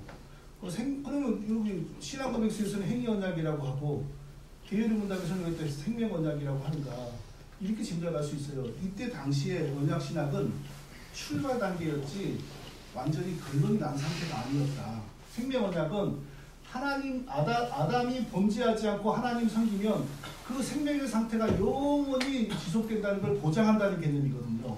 그걸 이제 생명나무를 통하여 생명나무를 보증으로 심고. 그러니까 이건 행위언약하고 좀 다르잖아요. 행위언약은 같은 겁니다. 행위언약하고 순종하면 계속 그러니까 같은 게요. 그게. 그러니까 반역하지 않으면 계속 지금까지 행위언약이에요. 그러니까 반역하지 않으면 그쪽을 강조하잖아요. 반역하지 않으면 그 상태가 지금까지 온다는 거. 행위언약은 베이스가 지금 현재 영생이 없어요. 하나님 백성도 아니에요. 그러나 율법을 마음에 새겨진 율법을 잘 지키면 영생을 주고. 아니 그 상태는 그거는 제가 말할 수 있는 건지 모르겠는데. 죄송합니다. 끼어들어서. 이제 좀뭐 한마디 목사님 제가 한 말씀 드리면 되겠습니까? 아니 먼저 김현남 교수님이 마무리. 그러니까 이제 평소 논쟁 상황이 그대로 재현되고 있는 거예요. 지금 평소의 주장들이. 아니 그 행위언약 저는 처음 알았어요. 목사님이 그 부분을 말씀하시라고 하는데 행위언약을 목사님께서는 이제 아담의 상태가 그러니까 우리가 이해하는 행위언약이 아담이 그 상태잖아요. 죄가 무죄 상태잖아요. 예. 그것에 의해서 만약에 이게 목사님과 다른지 한번 들어보십시오. 만약에 죄를 범하지 않았다. 그러면 영영 죄를 범할 수 없는 상태로는 바뀌겠죠. 그거는 이제 우리가 말하는 행위 언약이에요. 근데 목사님 말씀은 아담이 목사님 말씀하시는 언약은 아담이 죄를 범하지 않으면 그 상태 계속 죄를 어기면은 따먹거나 율법을 어기면 타락할 수 있는 그 상태를 지금까지 지낸다는 말씀이신가요? 그러니까 본질은 영생을 주기 위한 언약이냐, 그렇죠. 영생을 주신 상태를 계속 유지하기 위한 언약이냐. 그러니까 제가 그 얘기를 지금 물어보고 싶은 건 뭐냐면, 만약에 아담의 상태가 선악과 따먹기 전에 이미 영생을 얻은 상태라면 그 말은 영생이라는 게 뭐예요? 생명을 잃지 않는 게 영생이잖아요. 근데 선악과를 따먹으면 잃어버리면 그 영생이 없었기 때문에 선악과를 따먹어서 잃어버린 거잖아요, 목사님. 그러니까 이거는 영생이 쉬운 거잖아요. 아니에요. 이게 어려워요. 나는 달라는데 영생이란 말의 의미가 계속 나오는 반론이 저 말인데 나는 정말 이해가 안 되는. 아니 우리가 천국 가면 영생 얻죠. 예. 그럼 거기서 또 뭐 따먹으면 또 지옥으로 아니요. 가잖아요. 이미 그리스도의 피가 이미 그 영생하고 영생하고 다른 건가요? 영생이란 말 자체는 아담의 영생은 범죄하지 않으면 이 우리 육체를 가지고도 영원히 사는 영생이고, 그런데 그가 범죄하여 죽었기 때문에 오히려 하나님의 은혜로 하나님이 대신 죄값을 지심으로 하나님의 존재 방식과 더 가까운 영적인 몸으로 영적인 생명으로 영생하는 것은 오히려 더 결과는 좋아졌죠. 하나님 맞아요. 예. 네, 그건 우리가. 근데 우리가 아담이 범죄하지 않으면 그 하나님과 아담 사이에 그 체결된 백성과 영생의 그 은혜가 지금까지 올 거다, 왔다. 이것을 우리가 믿지 않는다면 누가 주장합니까? 상식으로. 그러니까 다른 분들은 다 상식이 없는 건가요? 다른 신학자나 이런 분들은 그건 아니잖아요. 아니 그러니까 성경의 전체 흐름으로. 그런데 왜 그러면 그 주장하는 분이 누구라도 있어야 될까? 그거 조금 그렇지 않습니까? 아니 제가 시비 걸려고 그러는 게 아니라 그냥 우리가 한번 생각을 목사님 상식이라고 하셨으니까 그게 상식이라면 칼빈도 그렇게 주장했어요. 칼빈이 그렇게 주장했다고요? 또 찾아줄까? 찾아주세요. 나 지금 네. 무슨 열어봐야 되나? 나중에 태초의 상태가 지금까지 교만하지 않았으면 태초의 상태가 지금까지 유지되었어요. 그러니까 계속 이제 죄 지면 타락할 수 있는 그 상태. 예. 사람처럼 그렇게 지으셨어요. 계속 선악과 보면서 알겠습니다. 그 증거를 보여주시면 제가 뭐 견해를 바꿀지는 모르겠지만 칼빈이 얘기했다는 거는 받아들일게요. 그건 증거를 보여줄게. 조금 기다려주세요. 자, 그런 연속 질문을 정희철 목사님한테 했기 때문에 이제 김연남 교수님한테 누가 마지막으로 한번 하고. 어제 그만하죠 이제. 더 유익된 것도 없고. 저도 피곤하네요. 네. 그러면 여기 목사님께서 질문했습니다. 네, 한번 마지막으로. 자꾸만 이제 말씀 가지고 이제 근거를 줬으니까 제가 말씀을 가지고 대답할 수 있게끔 제가 질문드리겠습니다. 자꾸 이제 율법과 복음에 대해서 이제 얘기를 하셨는데 오늘 율법과 복음에 대한 정의를 좀 듣고 싶고요. 네, 제가 말씀드릴게요. 복음 안에는 분명히 로마서 7장 12절에 보면 그 계명, 율법은 거룩하고 의롭고 선하다고 했는데 그 말씀은 계명 안에 하나님의 속성이 깃들어있다는 거잖아요. 거기까지 동의하신가요? 네. 그럼 구약은 율법이고 신약은 복음인가요? 아니죠. 예, 거기까지 동의하시죠? 지금 무슨 말씀이에요? 예, 그 요한복음 16장 8절에 죄에 대하여 의에 대하여 심판에 대하여 성령께서 책망하신다는 그 말씀의 해석을 좀 듣고 싶고요. 그리고 계속해서 스데반 설교나 사도를 계속 얘기했으니까 사도바울의 사도행전 13장 14절 이하에 비시디아 안디옥 그 전도의 그 설교의 내용을 보면 그 안에 율법적인 요소가 있나요 없나요? 네, 이것도 제가 한 번도 바울의 사도들의 복음 선포에 율법에 대한 내용이 없다라고 말한 적이 없어요. 그리스도의 필요성을 설명하는 과정에서 율법도 얘기하고 그랬다는 거예요. 제가 회심 준비를 문제를 삼는 것은 이동훈 목사님이신가? 네, 알아봐 주셔서 감사합니다. 얼굴이 그렇게 보이네요. 제가 문제를 삼는 것은 구원받기 전에 인간이 율법을 통하여 죄를 깨닫고 겸비해져야 된다. 이걸 문제를 삼는 거지. 그리스도를 믿게 만드는 과정이 믿게 만들기 위하여서 창조, 타락, 그리스도의 십자가를 설명하는 과정에서 율법 얘기도 안 한다. 그런 얘기를 저는 한 적이 없어요. 자, 여기까지 하시고요. 서문강 목사님 목말라시는데 딱 한 번만 어른이신데 지금 80이 넘으신 것 같아요. 존경하는 의미로 질문 한 번 더 받겠습니다. 70이 우리 10년을 넘었어요. 제가 정 목사님의 말씀을 들으면서 정 목사님이 여전히 우리가 견지하고 있는 이제 복음을 믿고 그리스도 안에서 구원받은 그 은혜의 감격에 대해서는 아주 분명히 믿고 계셔요. 그런데 이제 그걸 정 목사님께 이런 말씀 드리는 좀 못한데 사실은 이제 우리 신학이라는 것은 아까 성령보다 더 넘어갈 수는 없다고 그랬거든요. 그런데 교회사 속에서 성령께서 그 성령을 어떻게 이해하고 어떻게 믿어야 되는가에 대한 이런 가르침을 주셨어요. 그러니까 교회사에서 우리가 오늘 여기서 하는 이 토론보다 더 격렬하고 아주 심도 있는 토론을 엄청나게 많이 했어요. 그러고 나서 이 교리가 이제 정립이 되고 체계화된 건데,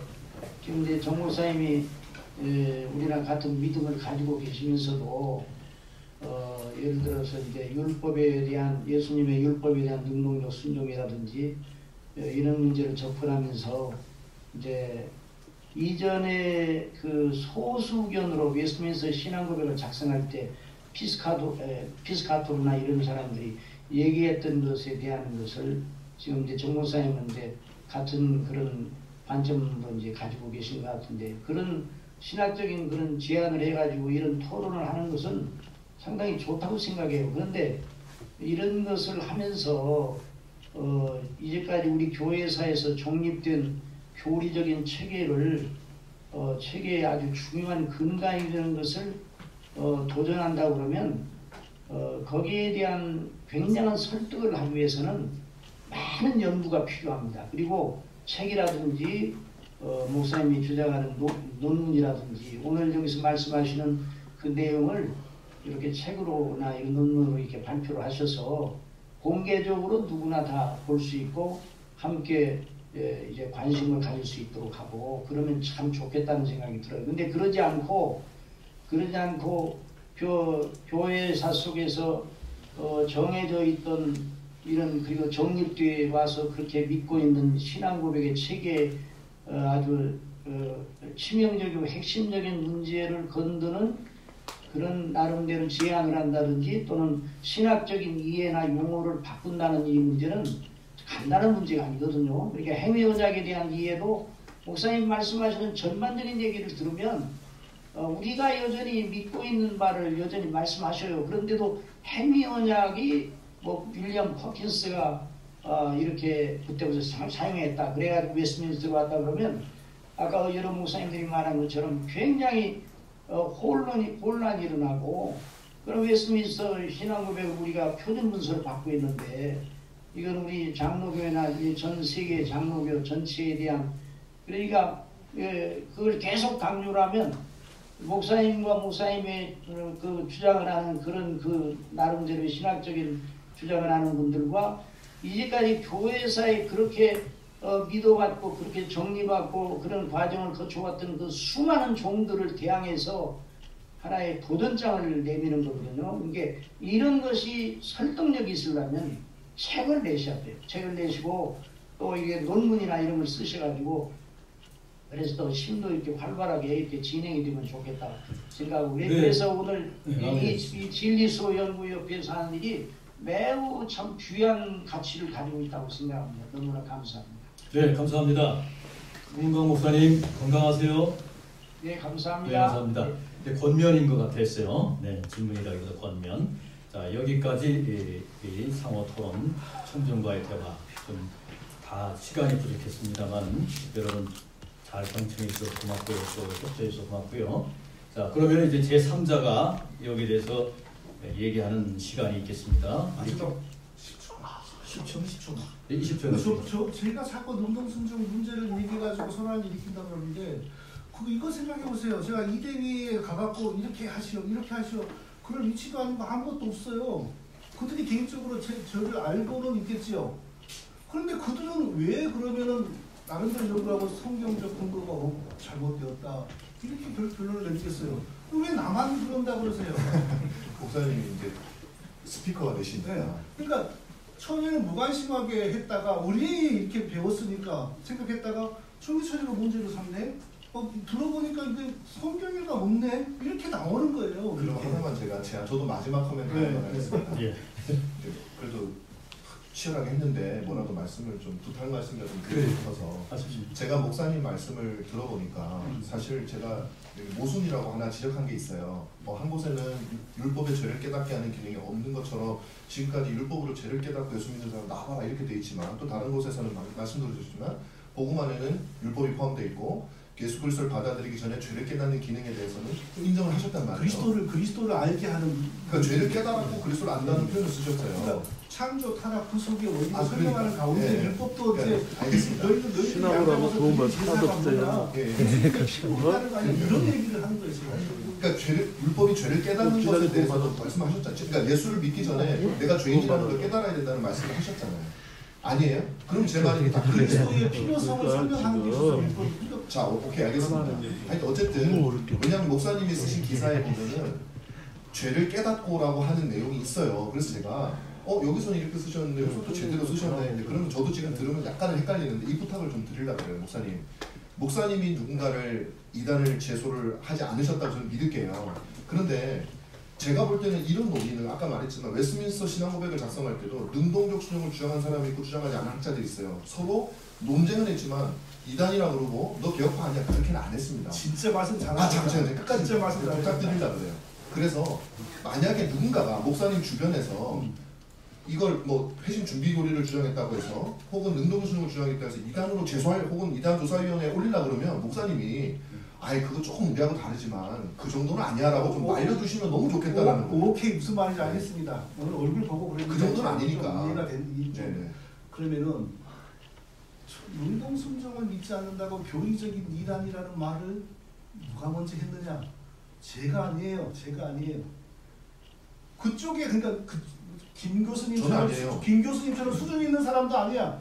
근데 혹시 그거 내끌지 않고 거기에 미쳐 있는 사람들이 서철원, 정해철, 교리적인 이단 왜 능동순종합니다. 그쪽에서 그런 말을 먼저 했고. 그럼 서로 안 해야죠. 네. 회심준비론에 대해서도 가 있을진저 이러면서 회심준비론 안 믿는다고 그쪽에 누가 했느냐? 그쪽에서 먼저 그런 말을 했어요. 그쪽 누군지는 모르겠지만 저는 알지만 말을 그거를요 목사님 지금 뭐 그쪽 이쪽 뭐 이렇게 할 게 아니라 의견 차이가 있는 건 사실이지만 이단 조사위원회에 올리고 이걸 가지고 이단이라고 하면 감리교 알미니안주의들 다 이단이 돼야 되는 거예요. 그러니까 그렇게 하지 말고 그 부분은 좀 아니 제 말씀 들어보십시오. 얘기하시고. 그래서 그렇게 하시지 말고 우리가 이 부분은 서로 논쟁하고 토론하고 하면 되는 거지. 혹시 목사님이 그럴 수 있는 능력이 있으시면 그런 것들은 그런 말을 할게요. 그런 말을 하는데 제가 이거 팁을 하나 드린다면 저는 회심준비론이 뭔지도 모를 때 어떤 영향력 있는 분으로부터 회심준비론 좀 연구해봐라. 그게 뭡니까?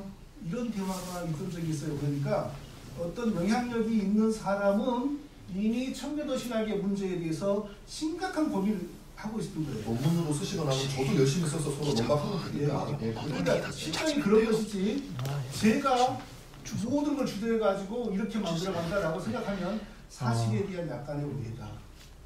나는 청교도 회심준비론이 뭔지도 모를 때 정목사, 청교도 여기 제 이름 치시면 제가 그런 사람이 청교도단에 매우 영향을 주는 누군지 알겠습니다. 이번 주 안에 자 이제 여기까지 하시고 수고 많이 했고요.